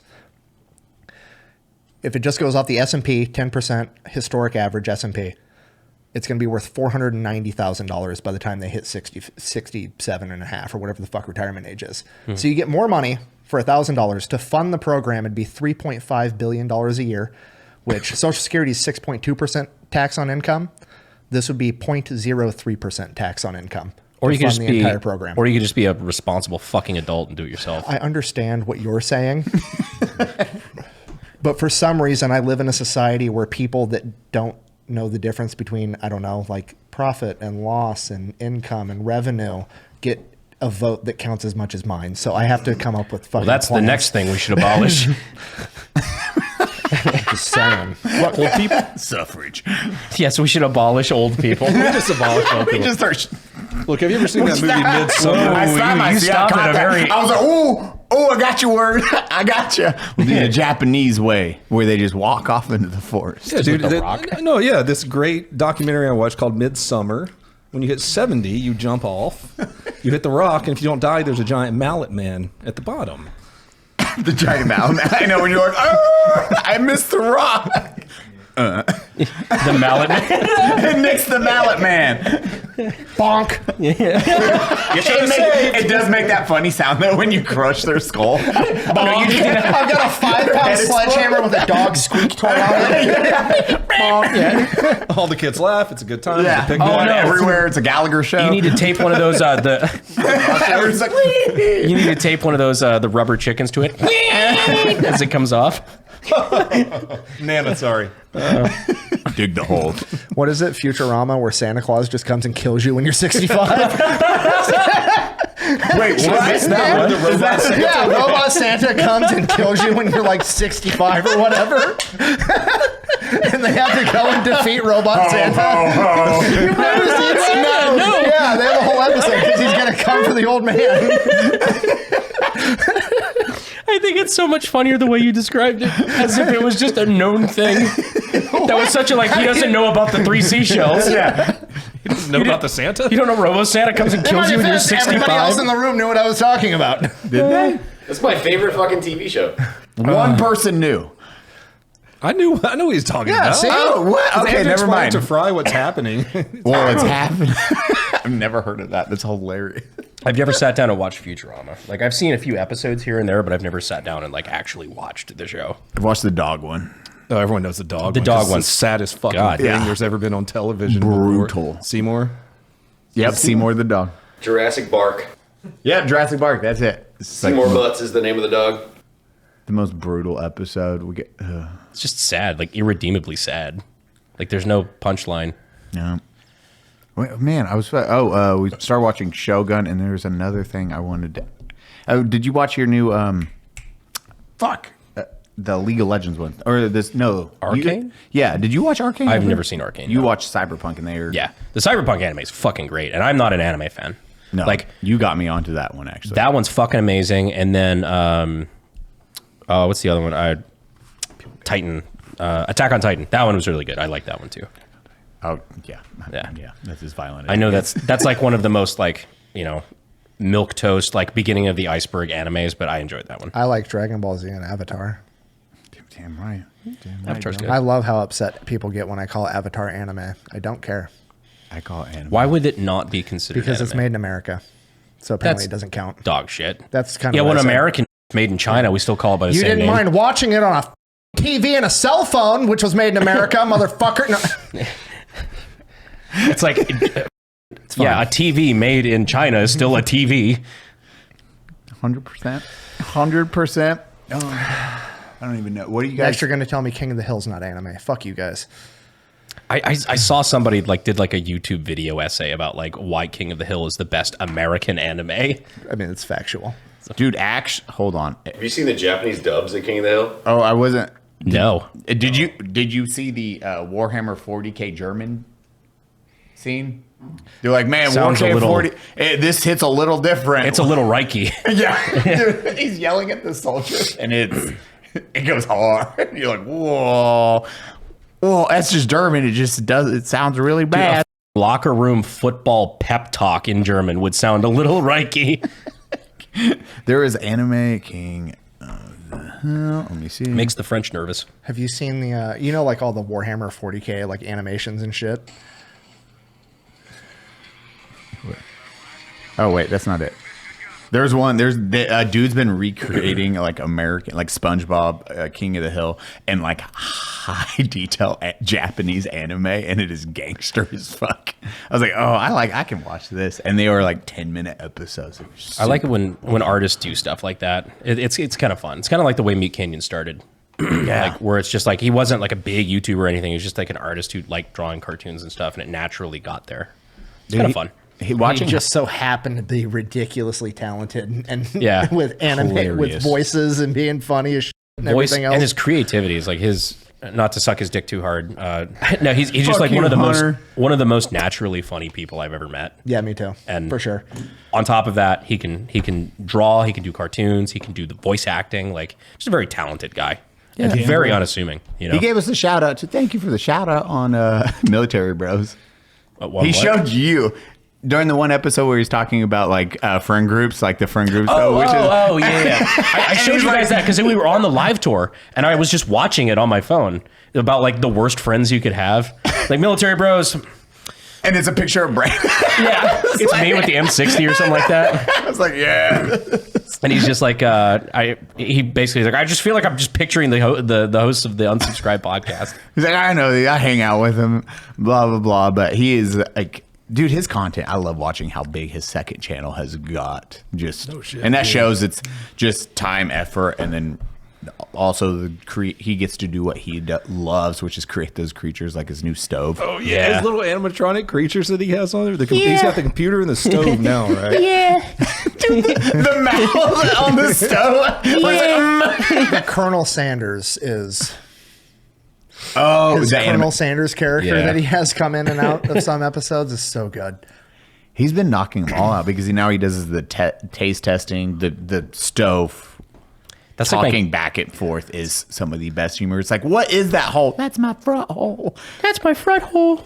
Yeah, it's like my guilty pleasure is just watching his B channel. I enjoy it more than his main channel. Did frankly. you guys ever watch Pee Wee's Playhouse when you were little? Yep. I know you're as old as I am, so you probably watched some of it. Because that was Pee Wee's Playhouse entire house. I think I asked Hunter about this. He's like, yeah, I'm going for that, but just more fucked up. Where like the stove talked and like everything talked all like in his house. And it's so good seeing Hunter's concept of what those appliances are. I'd like to see a studio set up one day. That'd be kind of fun, like a studio tour. Yeah, I didn't realize like he builds all those sets in his thing, which is fucking crazy. Is it actually a house? No, I don't think think those so. are four corners, like the way he was. If I remember right, he was telling me it's just like stages. It's like a warehouse. Okay, that's what I was thinking. I was looking at a detail of it the other day, and I was thinking like this has to be a set. Yeah, and that's so he can go from like the downstairs, the computer room, the kitchen, and they're all just sets built up. So he just walks from one to the other, and he doesn't work from home, which is really smart. Get you out, but the level of detail he's getting into for his bits is top tier. I've noticed I work better with other people around. Like not like a bunch of people, but like if it's just me and at my desk, I have a hard time sometimes with like motivating myself to like we all go through it where it's like it's hard to not just click three buttons and play a video game instead. Be funny. Yeah, be funny Do it now. You have an upload tomorrow. You have to get an ad out by tomorrow. Be funny now. Yeah, do this. It makes a huge difference when you have it's like, hey, okay, everyone's here. I have to work. I can't just be like, no, let's take a break. But he's playing off his friends now too, because like the different characters, he's playing off of people, and you can tell it's fun. That's the best. That was the best introduction for him is start incorporating Nick and all the team because now they have like actual vocals back and forth. And like, yeah.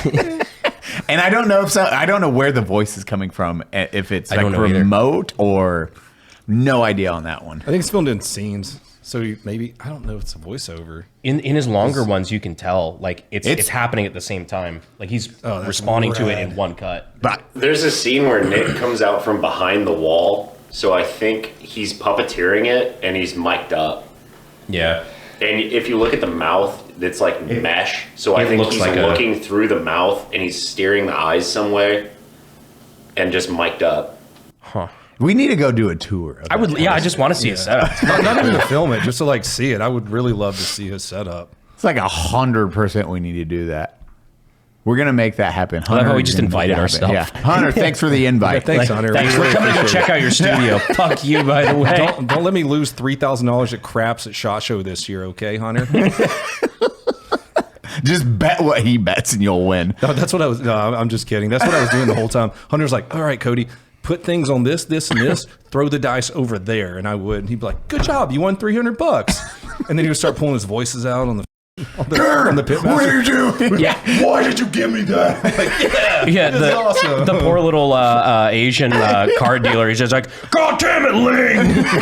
Ling, you're fucking me here, Ling!" I forgot about that. The pit bosses are making them swap. Like, anytime Hunter would sit down at a table, the pit bosses would swap every time because he was crushing. Yeah, he was destroying it. For a minute, I was watching like for an hour, and I was like, this is like one of the times where like we're getting looked at by cameras, and I think we might get asked to leave soon because he's winning that hard. Because he just had a satchel like full of cash that he just brought out there to like just to gamble. Like I did not realize he was a good gambler, bro. He was walking around in like, I don't even know what they were, like horror themed flip flops, the black and white and one. like, yeah, no, they weren't flip flops. They were they're like flip flops / Crocs, horror Crocs. Yeah, of like one of his animations. One was black, one was white. He's wearing like some Air Jordan oversized basketball shorts and a t-shirt, just crushing the Venetian.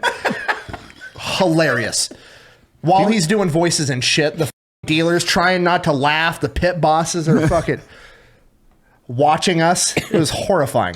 So him and I are part of that Venetian club. You get like a little red card, and you give it to him anytime you sit down, and they send you rewards throughout the year. So like I can go stay at the Venetian a week out of every month because him and I spent so much money. And they just bring you these cards, and I sat down with them, and I was like, "Oh shit, I lost my card." 5 minutes later, a lady shows up, didn't know my name, and she's like, "Mr. Garrett, here's your new card." Yeah, I'm like, "Oh." Hunter's like, "It's okay. That's what happens." Yeah, there you go. That. The Grazi card. Do I have mine? I gotta find my. I don't have one. I'm gonna print it. I hired an employee. I was pretty excited about it. I think I still got my Grazi card. You what? I finally have an employee. I was pretty excited. Oh, cool. About Who? It's like one of my best friends. I'm the one that got him into. I got him into jujitsu. He became an electrician because of me. He like turned out as a journeyman, and then like a week later, he's like, because he owns the jujitsu gym now, and he's trying to make that like be his full-time job, and he just needed like a little bit of extra. I'm like, help me, like just be my guy if I need something. Like I travel a lot. Like you live a block away from me. Like just be around so I can call you up, and then help me with like research and writing and shit because he's really funny. Nice. And got him like in a course to become an editor and shit. So hell yeah. But his name's Calvin. But you know what I put on his W-2, or had my accountant put on his W-2? God. His W-2, his job title is lead henchman.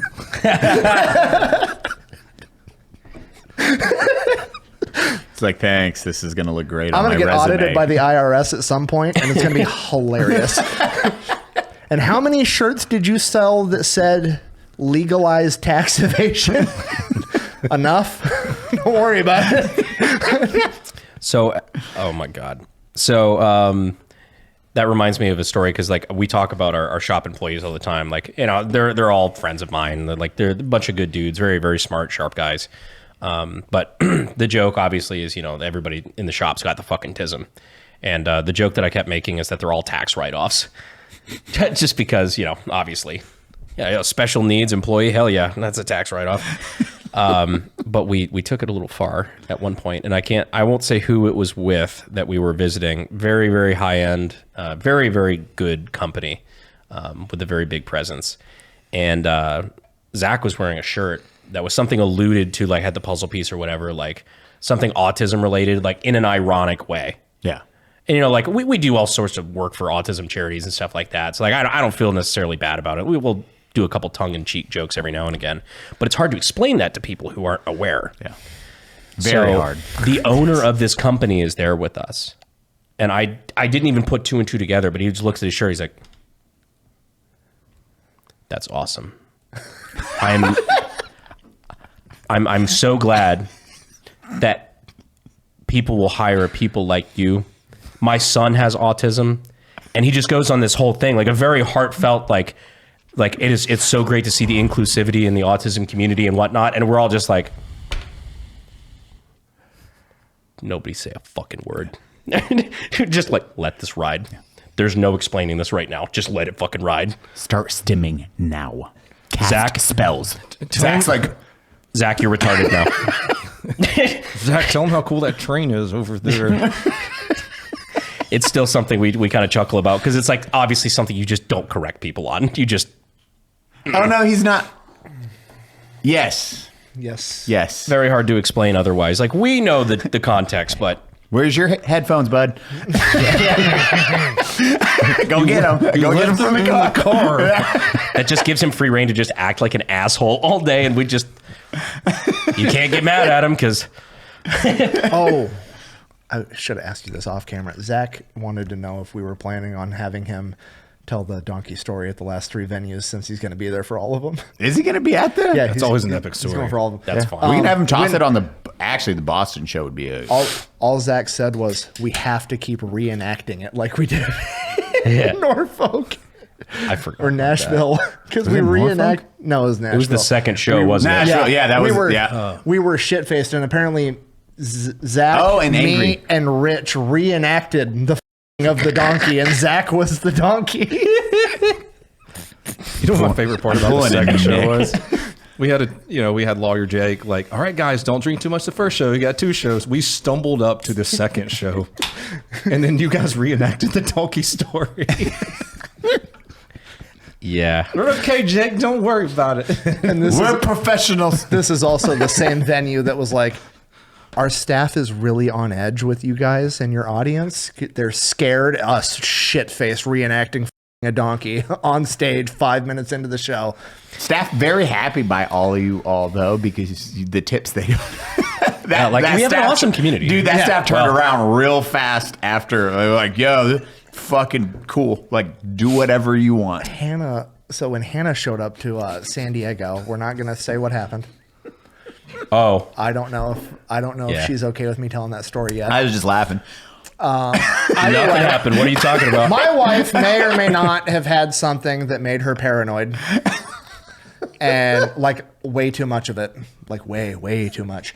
And I go out to recover my wife from the crowd because a lot of the fans recognized her, Miss Fat Electrician from the Delete Me ads and all that shit. And they're wanting to get pictures with her. And she is just like super paranoid. So I go, we get her out.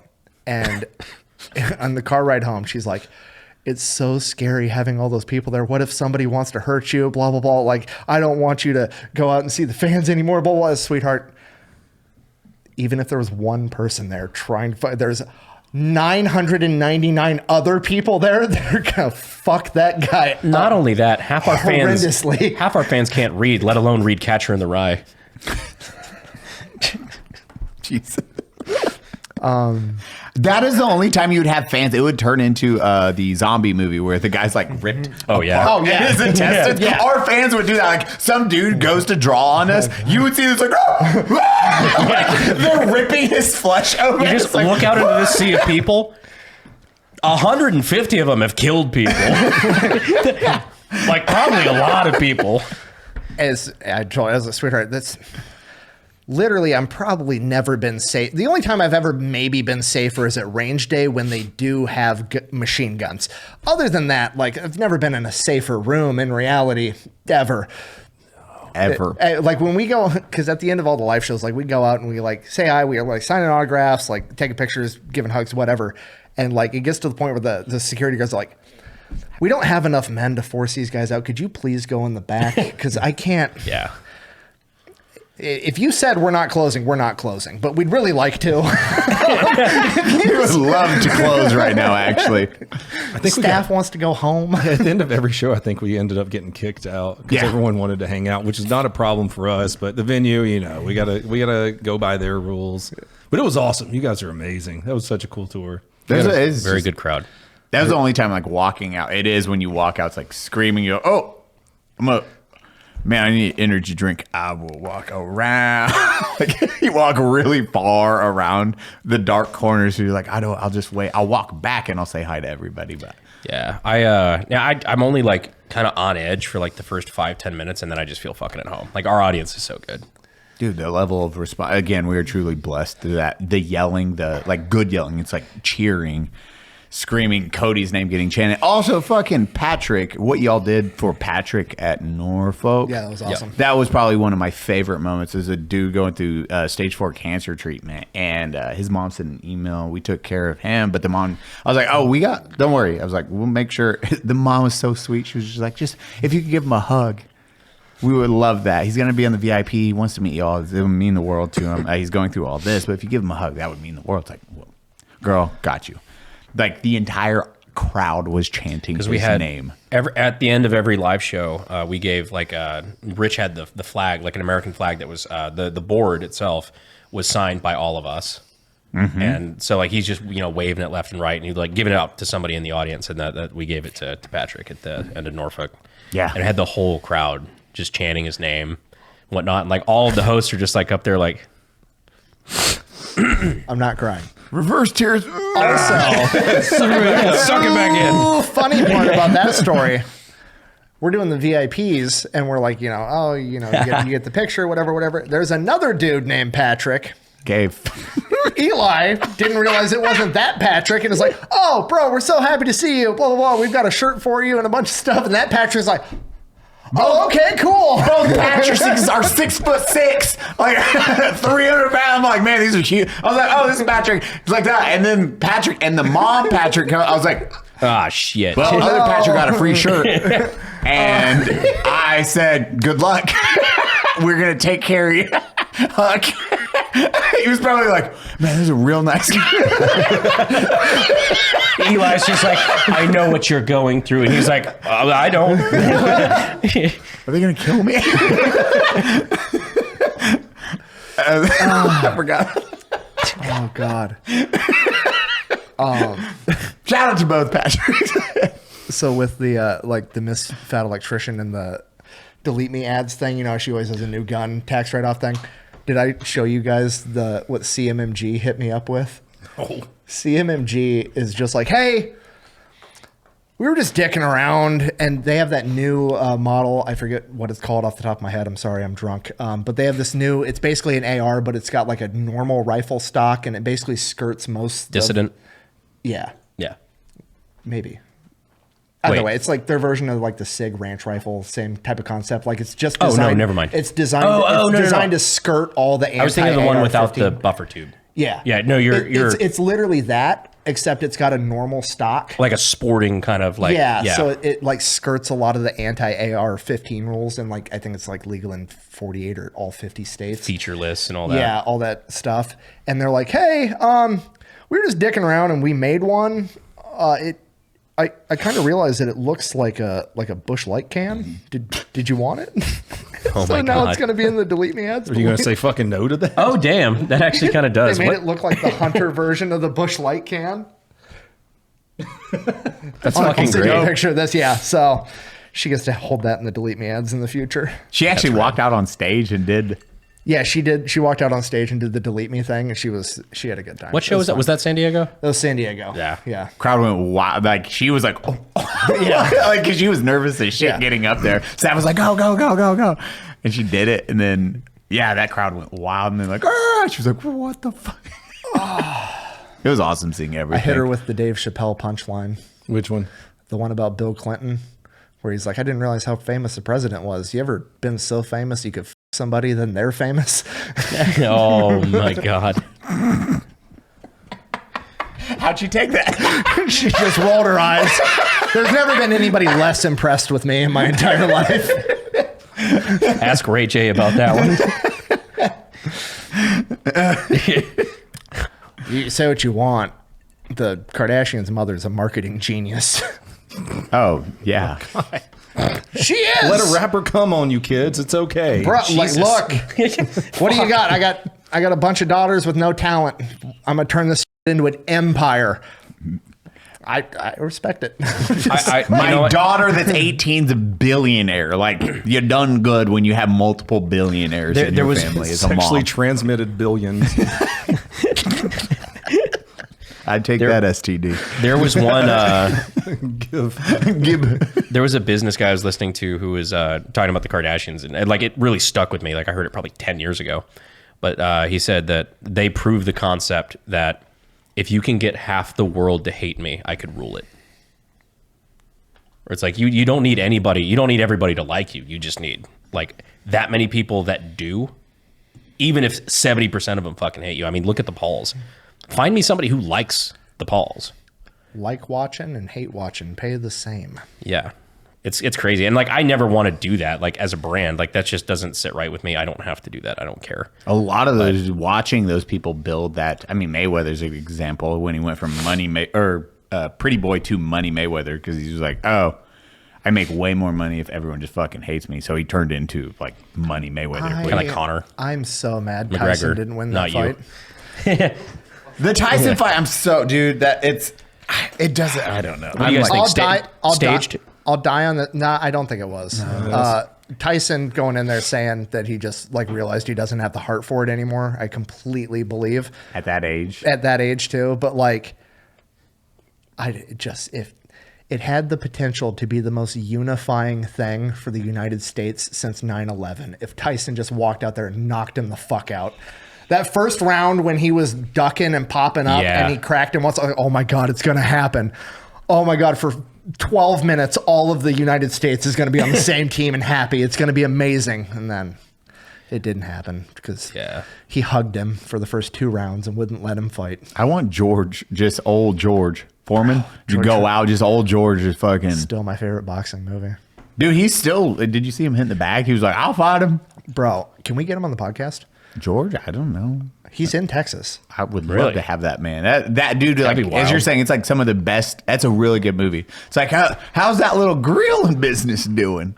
George, and not having any idea about that. Mr. Foreman, sir, I will forcefully drag all 3 of these men and the cameras to you to film a podcast with you, and we will go to church with you after the fact or before the fact, whatever you prefer.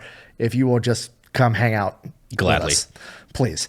I will help with the dragging. George Jr., George the 3rd, 4th, 5th, 6th, 7th, all of them. Really? That's not a joke. No. they're all George Foreman. That's awesome. There's the second. Look, Cody, see how many. Normally, that's a multi-generational thing. No, that is one generation. Holy shit! Cody, how many? How do they name their kids? Huh? How do they name their kids? It's going to have like one set of parents is going to have like the 11th, the 17th, and the 22nd. Oh yeah, how do they? Like, do is I get an order of who's born? This one, or is it? Yeah. 5 sons and $7, total of 12. His 5 sons are George Jr., George 3rd, George 4th, George 5th, George 6th. Yeah. So he's got 6 little Georges. I love it. Dude, that's the easiest. George! All the kids look at you like, okay, that one. Come here. That's what you just number them. 5 sons are Georges. So they got nicknames. There's Monk, Big Will, Red, Little Joey, and then George Jr. I bet Little Joey's still massive. Oh, you know they're all just that's probably the biggest. Dude. They have his genetics. Yeah. Bro, I don't. He's my. It's a boy named Sush where he just like gets jacked because his name is Little Joey. He's my favorite boxer for sure. Nothing better than how old was he when he made his 47. 47 going in back. Just like or 42 to 47. Here's my plan. I'm gonna cover up and hit you so hard that you just die. What, Brandon, if you want to see chaos, watch it. That man hit a 300-pound heavy bag. It is fucking terrifying because it is moving. We hit 100s just for reference. Yeah. 300 is like swinging, and he's leaving impacts during his prime. In his prime, he retired in his 20s or early 30s, came back in his late 40s, and then became the world heavyweight and champion. You don't feel bad rooting for him because he's not a convicted Yeah. So it's really cool. You kind of feel good about it. Everyone always forgets that little history lesson. Yeah, he retired in 97 at the age of 48 with a final record of 76 wins, comprised of 68 knockouts. God. Dude, he had like heavy hands. Bro, and it's like the only reason Muhammad Ali beat him was because that's when the rope-a-dope was invented. Like he had to invent a new fighting style. Well, not only did he have to invent it, he had to get lucky and the ropes weren't set up correctly. That was like the whole lore, is the top rope wasn't tensioned appropriately. So he could he had enough to be able to lean back and so far away that George couldn't hit him, and he had to wait till he get gassed out. Muhammad Ali got lucky. Holy shit. And Brandon, he did a cross guard, so he was one of the few boxers that did a cross guard. So you block like this. Like he would fight like this. Muhammad Ali would? No. Or George Foreman. That's why he was like, I'll just take. Dude, the tank. Yeah, I'll just get hit, and I'll fucking hit you as hard as physically possible and kill you. And if you watch his knockouts, those dudes die. It's my favorite. They're like, so, practical question, why is the cross guard not more common? Because you can't hit from it. You don't have a quick hit. You can't swing, so you're like waiting for counters. Yes, you can absorb, but... So you almost have to slip and then counter? Yeah. If you're going to make a move? Or wait, and then you're just relying on literal pure strength to punch through their guard, and he could do that very easily. 68 knockouts. Yeah. That is fucking crazy. He lost 5 times. That's it. His entire career. 5 times. 68 knockouts. Dude, some of those dudes, I love fighting so much. I'm like, Who did he beat for the heavyweight title? Liston? Sonny Liston? Was it Sonny? I think that's who he took the heavyweight title from the first time around, before Ali George Foreman. took it from him. Liston?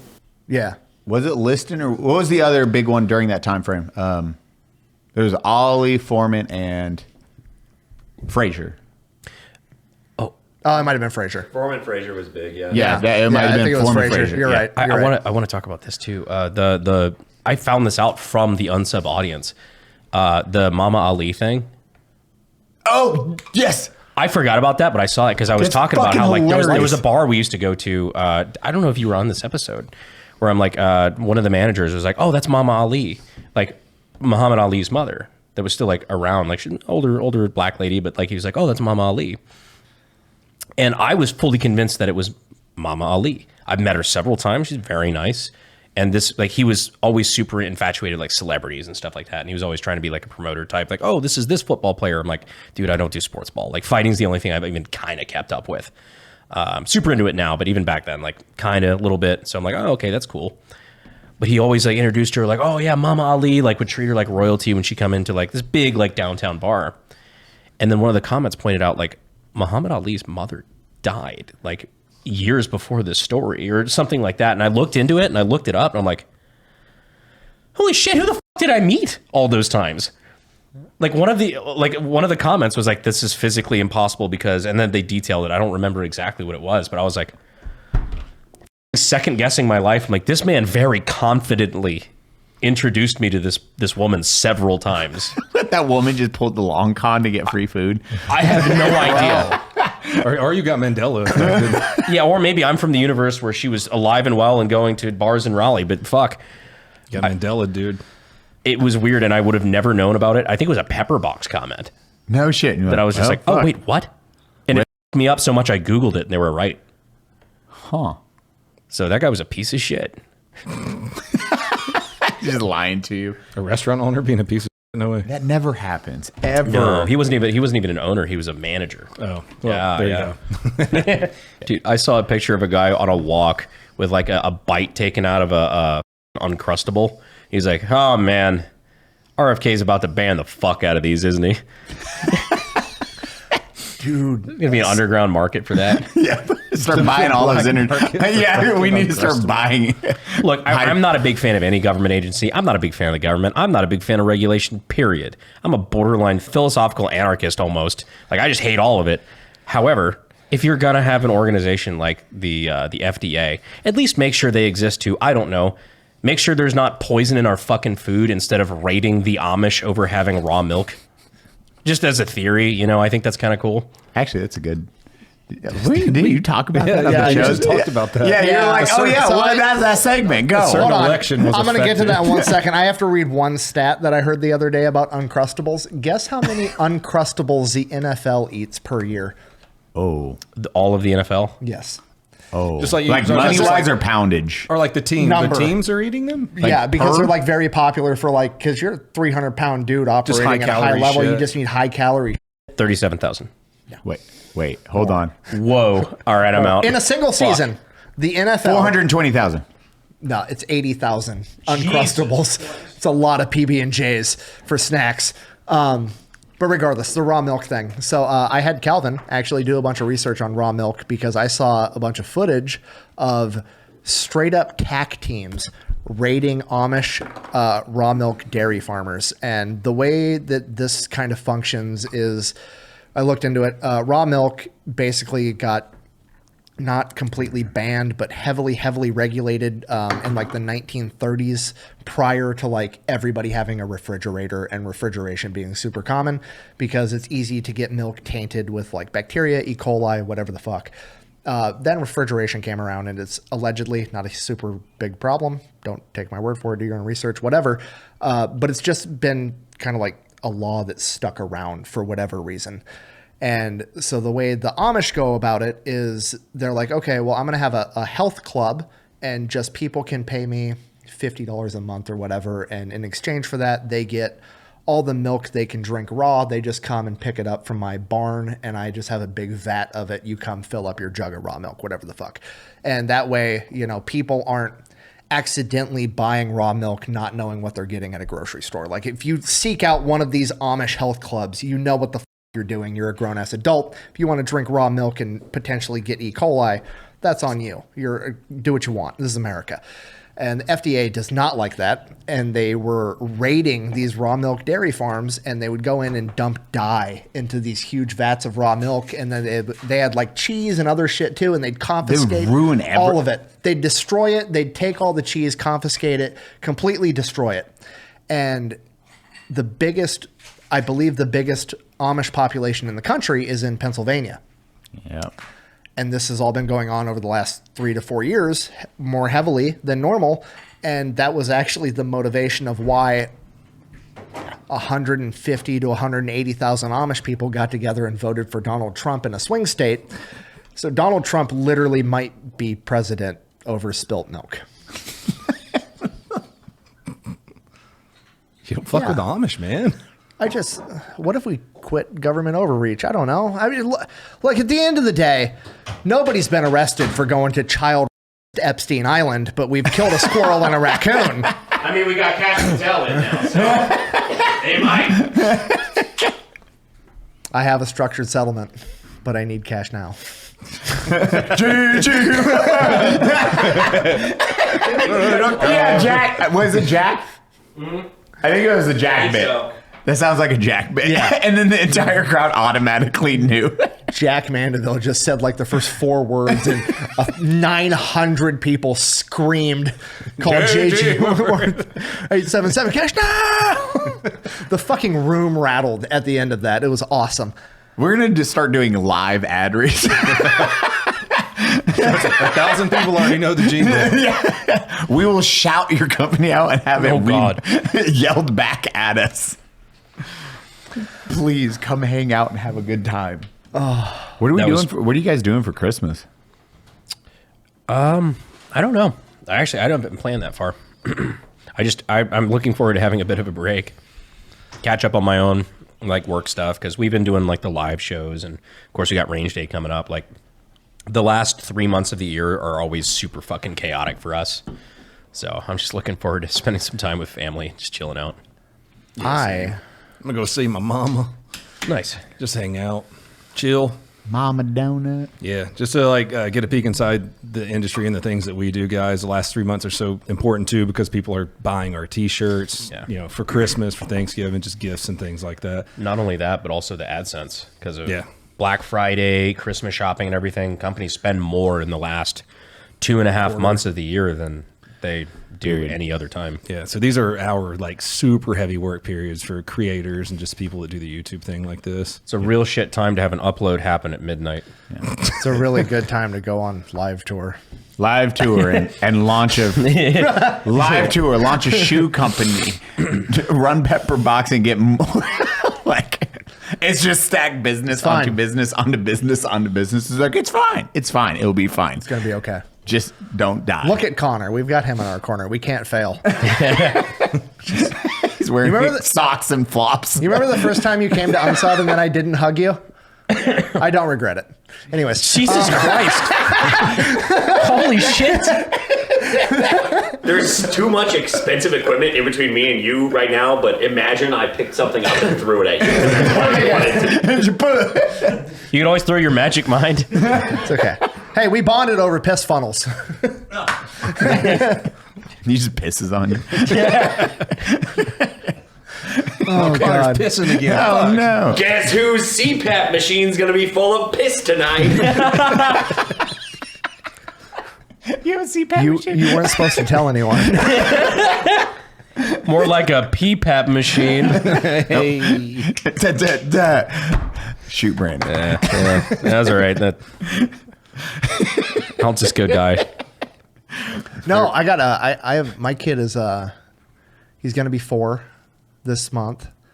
And it's like the first year he's cognizant enough to understand that Santa's on the way. So that's a lot of fun. He's super jacked about all the shit Santa's going to bring him. Dad, we have to leave out cookies for Santa. I was like, yes, we do. Yeah. Make sure they're this flavor. He's super pumped to explain it to me. Listen, don't tell your mother, but I got an inside scoop on the exact kind of cookies that Santa likes. Yeah. Right? Make sure she knows. Right. And then Santa gets all the credit. It's okay, because Santa's bringing my kid the Fisher Play School 1993 pirate ship with all the knights and pirates and shit on it. That I found on eBay. The castle, dude? Yeah. The exact shit bought as him a the kid. castle. Yeah. All I wanted as a kid. It's and I never wild ended he up asked getting. for that, Nick. Yeah, I know. I totally did. Nobody showed him that and was like, look how cool this would be. Like, yeah. I'm just glad my dad to this day still, like, as you'll mention it in casual conversation about like Christmas or whatever. If you mention anything about a big wheel, he's just like, yeah, that would have been really cool as a kid. So that fucking big wheel that everybody else in the street had, but Santa hates the poor kids, so never got a fucking big wheel. We started talking about that, how Santa hates poor kids. I think for Christmas this year, Santa Claus, it's like Santa will give the rich kids nice stuff and the poor kids bad stuff. I'm going to eBay right now. I'm buying my dad a big wheel as a joke. You gonna get him like an actual one with a steering wheel, or are you gonna get him the green machine with the 2 levers? I Levers are think way cooler. Yeah, but I think he's gonna want OG yellow big wheel in the front. Yeah, gotta have the big wheel in the front. Yeah. Should I get one big enough for him to actually ride, or just as a joke? Get him a motorized one. Dude, no, get him one he has to pedal. Have I showed you guys my Sears catalogs? That's all I was gonna say. What? I have the 92 to 98 Sears catalog for every year. The ones we used to look at when we were kids and wish we weren't poor. Yeah. The one Nick makes his kids read, so he picks those to choose from. That's what he circles. You're like Pokemon Red and Blue? Yes. You're like psyoping your kids to just do thrift shop finds. Bro, I've been, me and my wife have both been super, like, I'm not going to have my kid has not had a tablet. My kid does not have any video games whatsoever. I fucked up. I bought him, there's this like $29 15 megapixel little toddler camera that he could take pictures with.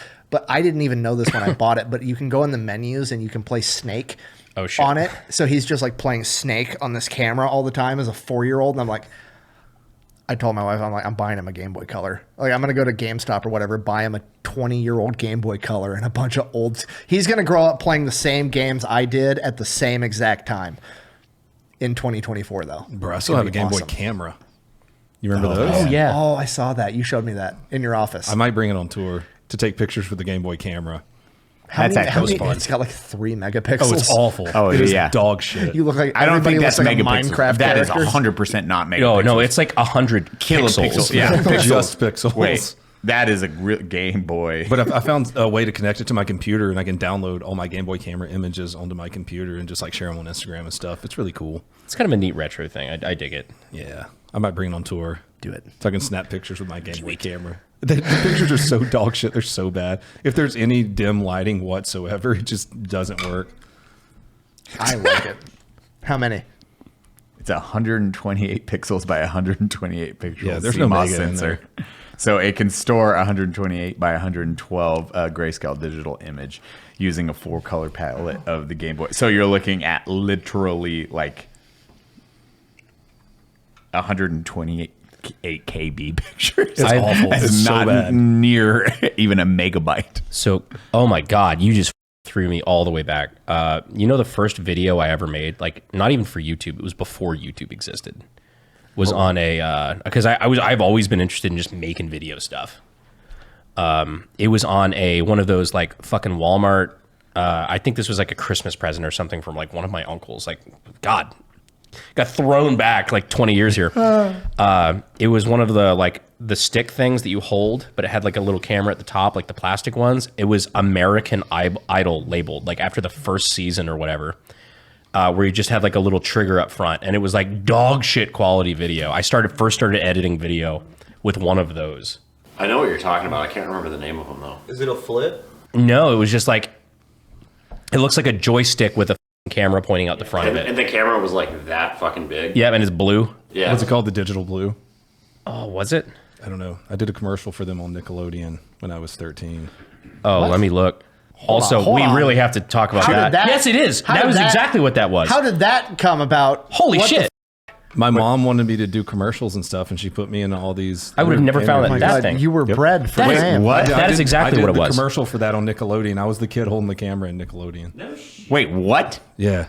We never talked about that. Where? How do I find this ad? I don't know. I've been trying to find it for years now. It's out there somewhere. Wait, we're gonna find it now. How much did they pay your mom? It's like $500-600, something like that. But you know, $500 bounty for the first person who can find the Cody Garrett original digital blue commercial. Yeah, I was like 13. First person. I've got a 3-week head start on you motherfuckers. What the fuck? How is that never? Well, it's so random that that is. Also, just found this out. 2-bit photography. It's 2-bit. No mega before that. No killer before. Just bit. Jesus. That is fucking wild. Oh, I might have found it. I will say, I started console gaming. That one? After I had surgery. That's extremely frustrating. Not me. Hold on. No, the one with 269 views. Brandon, I'm watching it right now. Yeah! Oh my shit, it's outbound. Holy shit! That is young Cody. Holy shit! Oh, that's not it. Wait, he comes in, he's wearing a yellow shirt. He's right here. Wait, I got it. In the back. Hold the on. Yeah, look at him. That's Holy young shit. Cody. Wait, what? Look, right there. There's a close-up later. There's a close-up of him later. Just right Oh after my this. God. This is not scripted. Right after this, there's a close-up of Cody. Hold on. Right after this girl. That's Cody. No, that's not Cody. And here he is. Nope. That's there I am. Oh my God. Cody's Holy shit! That is the most 90s commercial I've ever seen, too. Bro, it's Cody so with good. a backwards white hat. What the Yo, Limp Bizkit was really cool then, okay? New Cody lore just dropped. Yeah, with his hit single "Break Crap." Update the Wikipedia page. Got That his is- start to fame. Nickelodeon commercials. So you've told me about that years ago, but you didn't tell me it was that specific commercial. You just told me you did like a couple. Blue. You had a digital blue. I had a digital blue. Oh, That shit, was dude. where I started in like filmmaking or whatever. That is weird synchronicity. We're just we've known these guys we've known each other forever, and we're like hang around each other all the time, and we still find weird shit like that where whatever. I just like the general reaction of like. I found it Viewers, first. 260 views. F you, I found it first. You owe me $500. The audience is so excited to win did I not just show you $500. It's already gone. Chase, play the footage back. Okay, hear my reaction first because I saw Cody first. I'm watching it right now. Yeah! Oh my shit, God! it's outbound him. Holy shit! Yeah! Oh my shit,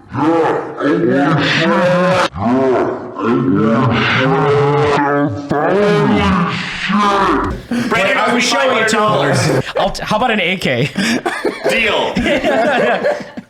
Hold on. That reminds me. What the fuck? That's wild, though. How did that come to be? My mom wanted me to like do commercials and stuff, and she would take me to these little interviews in Atlanta.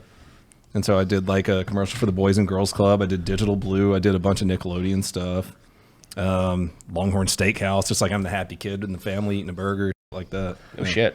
Oh my God. Wait, I did not know any Mama of this. Donut is the Chris Jenner of GunTube. I had no idea. Yeah. Jesus. She wants to start me young. Damn, Trout, that was fast. Yeah, thank you, Brandon. You were so quick with giving me this AK-47. Which is confirmation that you admit I saw Cody before you did. Which I still contest to this day, but that's also like a lot of the modern Yugoslavian lore. So You got an AK before I did? I really don't regret not hugging you. I didn't know you were coming into town this early. Oh. I saw Cody first, in my defense. How many commercials were you in? Like 6 or 7. What fuck? Else? Everyone, go find these. Longhorn, Digital Blue. These are like collecting the Infinity Stones. I know. I want to see all of these. I don't think a lot of them are up anymore, man. It was I just guarantee the internet will find them. He's not saying because they had to have been embarrassing products. To be fair, that Digital Blue commercial was had lame as fuck. 269 views. Well, now it's going to have a couple thousand. Yes, it is. It was uploaded 4 months ago, too, which is weird. Really? Yeah. Also, I just typed first on the comments. Fuck all you guys. Oh my God, is that donut operator? Holy shit, admin's here. Dude, what the fuck, Cody? How Is did hilarious. I never know that? I forget. I don't know, man. God damn. Too many good nights to remember, man. Too many good I nights to know. remember. That's the truth. That's just a wild childhood to me. My mom said she always wanted me doing video stuff when I was little, and I just started doing that shit because she kept taking me to the interviews. That's dope. I would have been way too embarrassed and shy and retarded at a young age, dude. I tried to dance when I was like 13. You see me, I'm like, ooh. It was gay shit, dude. Yo, what's up, kid? Did you get to meet Dan Schneider? We're not. I was in a couple. Uncle Dan. I was in a couple flip flop commercials. How many pictures of your feet did he take? This is weird, Uncle Dan. Stop. Oh no. Oh fuck. Trauma. What was your favorite gift you got for Christmas as a kid? Oh yeah. I know the one I didn't get that I was super disappointed, and the one I got I was disappointed was I don't even remember the train. It was a fucking. I had so many trains growing up. Great way to lead that. I know. I had so many trains growing up, and Did never it have square wheels? I never thought about this until recently. I would stack carts, and I would build a bridge for my train, but I'd have enough carts so it would struggle to make it up, and I'd crank up the speed so it would shoot sparks until it climb over. Was it one of those like OG like the track racer? Yeah, kind of ones? No, like I had it was an actual train, like the tracks and the turn. Like, and it you had build the a little copper city. thing that and you ran build a on? city. No, like tracks. Oh, okay. Like trains. Where'd the sparks come from? From the wheels. It's electric. So that the They track had like is a little metal brush that had to touch the track for power. Yeah. Those ones? Yeah, that's what I was asking. Yeah, This is not a brush. Like the OG ones, I forget how they were operated. It was like either the wheels or something would touch the track itself, and that's how it got the energy to move. And you have a dial, and you turn the dial up, and it struggled to get over there. But there was the ones with your RC cars, So there was one that had I can still smell those. Yes. Right? Yes. Like We probably shouldn't have been able to smell that. no, the burning copper, like the conductivity. It's just burnt ozone. It's fine. But there was a train that would do a flip, and there was a missing section, and the train would go, vroom, and it would land on the other side and go through it. My dad's all I wanted for Christmas, and I did not get it. and then they got me nunchucks instead, and I did hit my brother in the face. That's why instead of being an engineer, you ended up being an 11 Bravo. Yeah, I was like Michelangelo, and I whapped my brother in the face. Ones? Oh yeah, these were real. I was the real ones. I was 5 years old, and I hit my brother in the face with those motherfuckers. And that's why he has fake teeth. But yeah, they were like, no. They were trying to explain to a 5-year-old Eli. They're like, it doesn't fucking work. Like it would never make the loop. It just wrecks every time. I was still heartbroken that I didn't get my train. It's my favorite part about the Ninja Turtles lore. Michelangelo, the weapon choices. Oh, it's for their personalities. Their worst, the worst part of their personalities is reflected back at them. Yep. Have you heard this? No. So like, who's the one with the size, the blunt Raphael. dagger? Raphael. He's got anger. He's the red. Red. One. He's the one with the anger problems. He's got like the blunt dagger things. So those are like exclusively a defensive weapon. So it's like, oh, you're angry all the time. Here, play defense, nerd. Yep. You're super aggressive. And then like. Donatello's the staff. Donatello's a staff. That's my favorite one. But the Raphael's the nunchucks. He's like the ADHD one. Michelangelo. He's got the nunchucks. He's like the ADHD one. When nunchucks require the most focus to be able to master. And then Leonardo. Fuck, I don't know my Ninja Turtles right now. I'm drunk.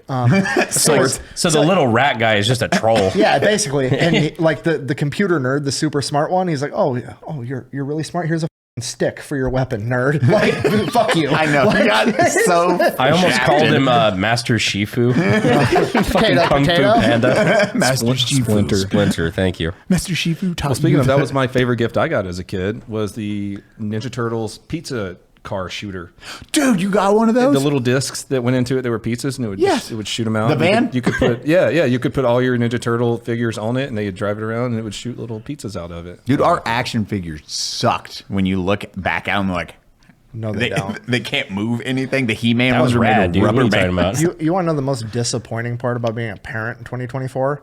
Happy Meal toys now. Have you seen a Happy Meal toy lately? They're pretty fucking trash. If you have, they're horrible. I mean, self-report. No, I mean, if you have kids, like, there's nothing like when I had Happy Meal toys when I was a kid. It was like, oh, here's a plastic thing of French fries from McDonald's. It turns into a fucking periscope so I can spy on people or whatever the fuck. Yeah, McDonald's meals. Yeah, like all the cool shit. Like whenever there's a new Disney movie, yeah, like, they'd always do the movie promos. Yeah, now the Happy Meal toys are literally fucking cardboard that comes on a printed sheet, and you have to like knock it out and assemble it, and it's like a top. It's horrible. All the Happy Meal toys suck now. They're like just cheap Chinese or it's ones. like a little tiny like stuffed animal, something lame, doesn't do anything. It's horrible. Bro, they're expensive on eBay. I went back and looked at the Transformers recently. That would, like you're saying, that you could fry a burger. The spy equipment, like, they're expensive, man. Are they really? Yeah, some of them are. I remember they did the promo with like Beanie Babies, and like they used to do promos with like big companies and stuff. I mean, growing up in the 90s was peak. Dude, when they would do the Monopoly.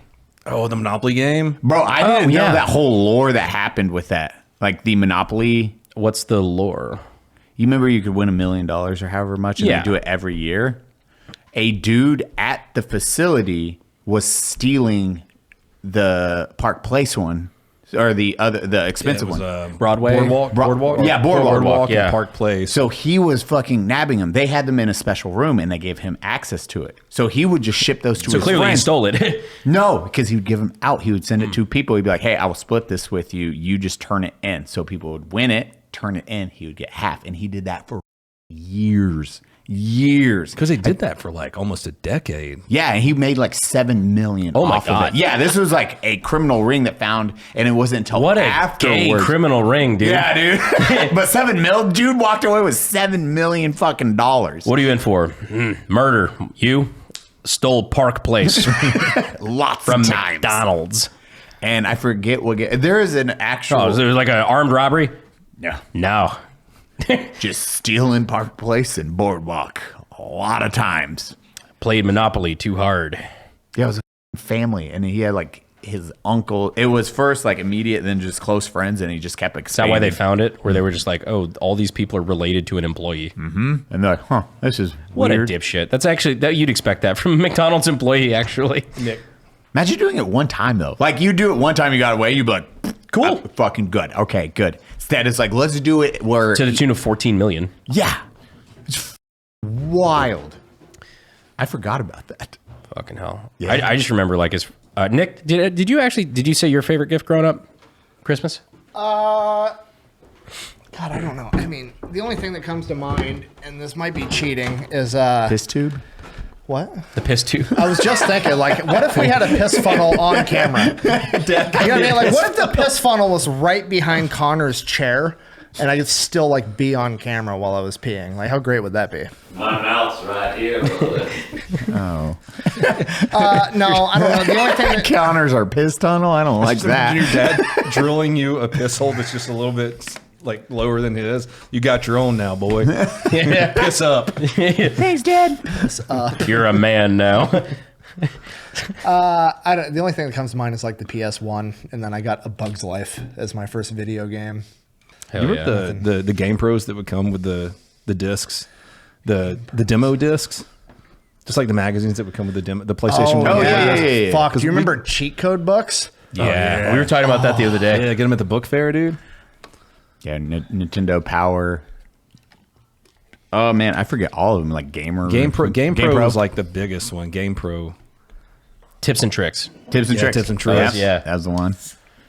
Ah man, finding out where to find all the skulls in Halo. Like, bro, I saw the saddest meme the other day. It was like you never knew when you walked into Blockbuster it would be the last time you rent from Blockbuster. Dude, that's the one I would love. I hate to go to Portland or Oregon, but I would love for us to go visit the last remaining Blockbuster. That'd be cool. With retro shit coming back, I feel like you could do that as a gimmick. I don't know if I should say this right now because I don't know if I can pull it off in time. Oh, I know. But I've been working on a Fat Files video. So I was doing, because I do like business breakdowns, right? Like, you know, Redbox, where it's like $1 you rent a DVD. They didn't go out of business till like late 2022 or 2023, which is pretty fucking impressive for a DVD rental. Bro, it's still around. There's one in my No, CVS. they're not. There's one at CVS by my house. There's a box there. It's not functional.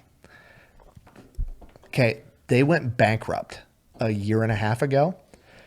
And now, when I was doing research for this, they went bankrupt. And it's like a big thing because they had over 48,000 locations all over the country. And they were just like paying Walgreens or CVS, whoever, like rent, like, oh, let me use your electricity and park this shit out in front of your store. They went bankrupt and they basically just sent everybody an email like, hey, we're out of business. Somebody will be by to pick that up eventually. And then nobody's coming to pick them up because like the logistical feat of collecting basically what amounts to 48,000 fucking refrigerators from all over the country. Like, I don't have money to do that. That's millions of dollars. Is that why Jake sent that to the group chat the other day? Yep. Yeah. Okay. And that's why he's like, Nick, I found one. Mm-hmm. So you can just go up to CVS or Walgreens or whatever because they just unplugged them. And you'd be like, hey, that's classified as abandoned property. They went bankrupt. They're never coming to get it. And legally, if you tell me as a property owner I can have it, I can just take that bitch. I'm stealing people the one are in front. doing I was to say, I know where one is right now. So for my Fat Files video, I've called like 8 places and they're like 4-week head start. Hey, I just picture the next episode. One is in the background. So I want to do it. So I just picture immediately at the next episode we have one in the corner. I'm pretty sure my local CVS has one. We can do this for the gang does, and then we can go and pay to have vinyl skins made to make it a pepper box. Oh. It's gonna be fucking awesome. I love that. Oh man. The funniest part is if I'm there, I get to be like, I'm a licensed electrician.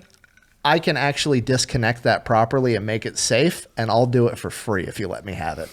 And they're going to be like, yes. Oh, dude, they would hands down get rid of some giant piece of shit. Dusty fridge sitting out in front of your store for 2 years that nobody's been able to use. Yeah. Always want to go get a Redbox? Yes, I know exactly where one is. We could put it in my garage right now. I want nothing more than that. You're going to see it in the background. That's our Christmas. The gang does. It fills up half of the fucking room. How do you find this, dude? I don't. It's my job. It's literally my job. I just love it's going to be in the background. We're going to have to move shit. Free red boxes for Unsub fans. Asterisk. You know your grandmother would love that in her garage. That's going to be our generation's like 1940s Pepsi dispenser. Yes. Cigarette vending machines. I love that they were supposed to close. Waffle House. Blockbuster turned buying them Wait, no, that was Netflix. Yeah, Netflix, and then or Blockbuster turned down buying Netflix. I think. That's it. Yeah, that was the one, not Redbox, whatever. Redbox fucking crushed for years, though. For years. It was awesome. And then it really died. I was thinking about that the other day with TV shows, how we just stream. Back in the day, you had like no schedule. Like you had no idea what was going to be on TV. You're just like flipping through channels, whether that's a Toonami. You had like a physical book. Like the channel, the TV guide was like a dude. But that's like there was not. It's like you're just there's nothing on I want to watch, and it literally like that was it. There was no. Guess I'll hang out with my kids or something. Gay. Yeah. That's why my dad worked. I was like, oh fuck. Well, I think that we got to go steal a Redbox. Yeah, we're gonna go steal one. We got something to do tonight before our live tour. We're going to steal a Redbox in every city we go to and bring it to the live show and leave it and not tell them. We put it in. It's in the green room. It's part of the bit. We just leave it on stage. We're gone. Let them deal with it. Did the green room always have a fucking Redbox in the corner?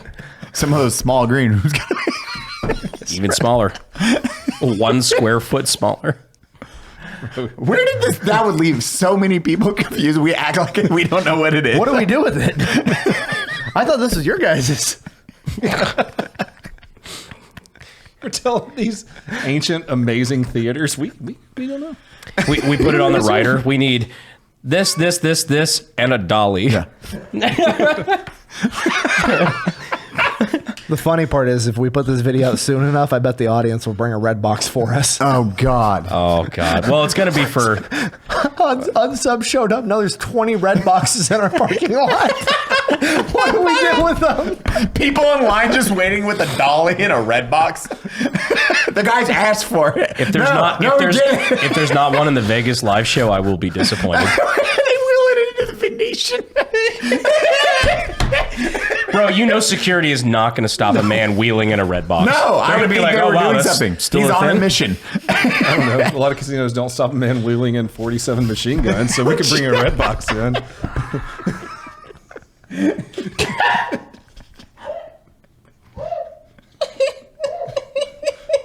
God, do I hate country music? That meme where it's the country music starts playing, the red glowy eyes. I don't know. On that note, Eli. Dude, that was when Cody talks, man. Fuck. What did the piece of paper on his nightstand say? Why won't they release that to the public? I don't know. No one knows. It's crazy. But Cash Patel, please release that. Oh my God. Wow. Close this out, sweet prince. I'm gonna have so many red boxes. The government doesn't want you to know. You can have 47 red boxes. The red box at the Walgreens is free. You can just take it. I have 472 red boxes.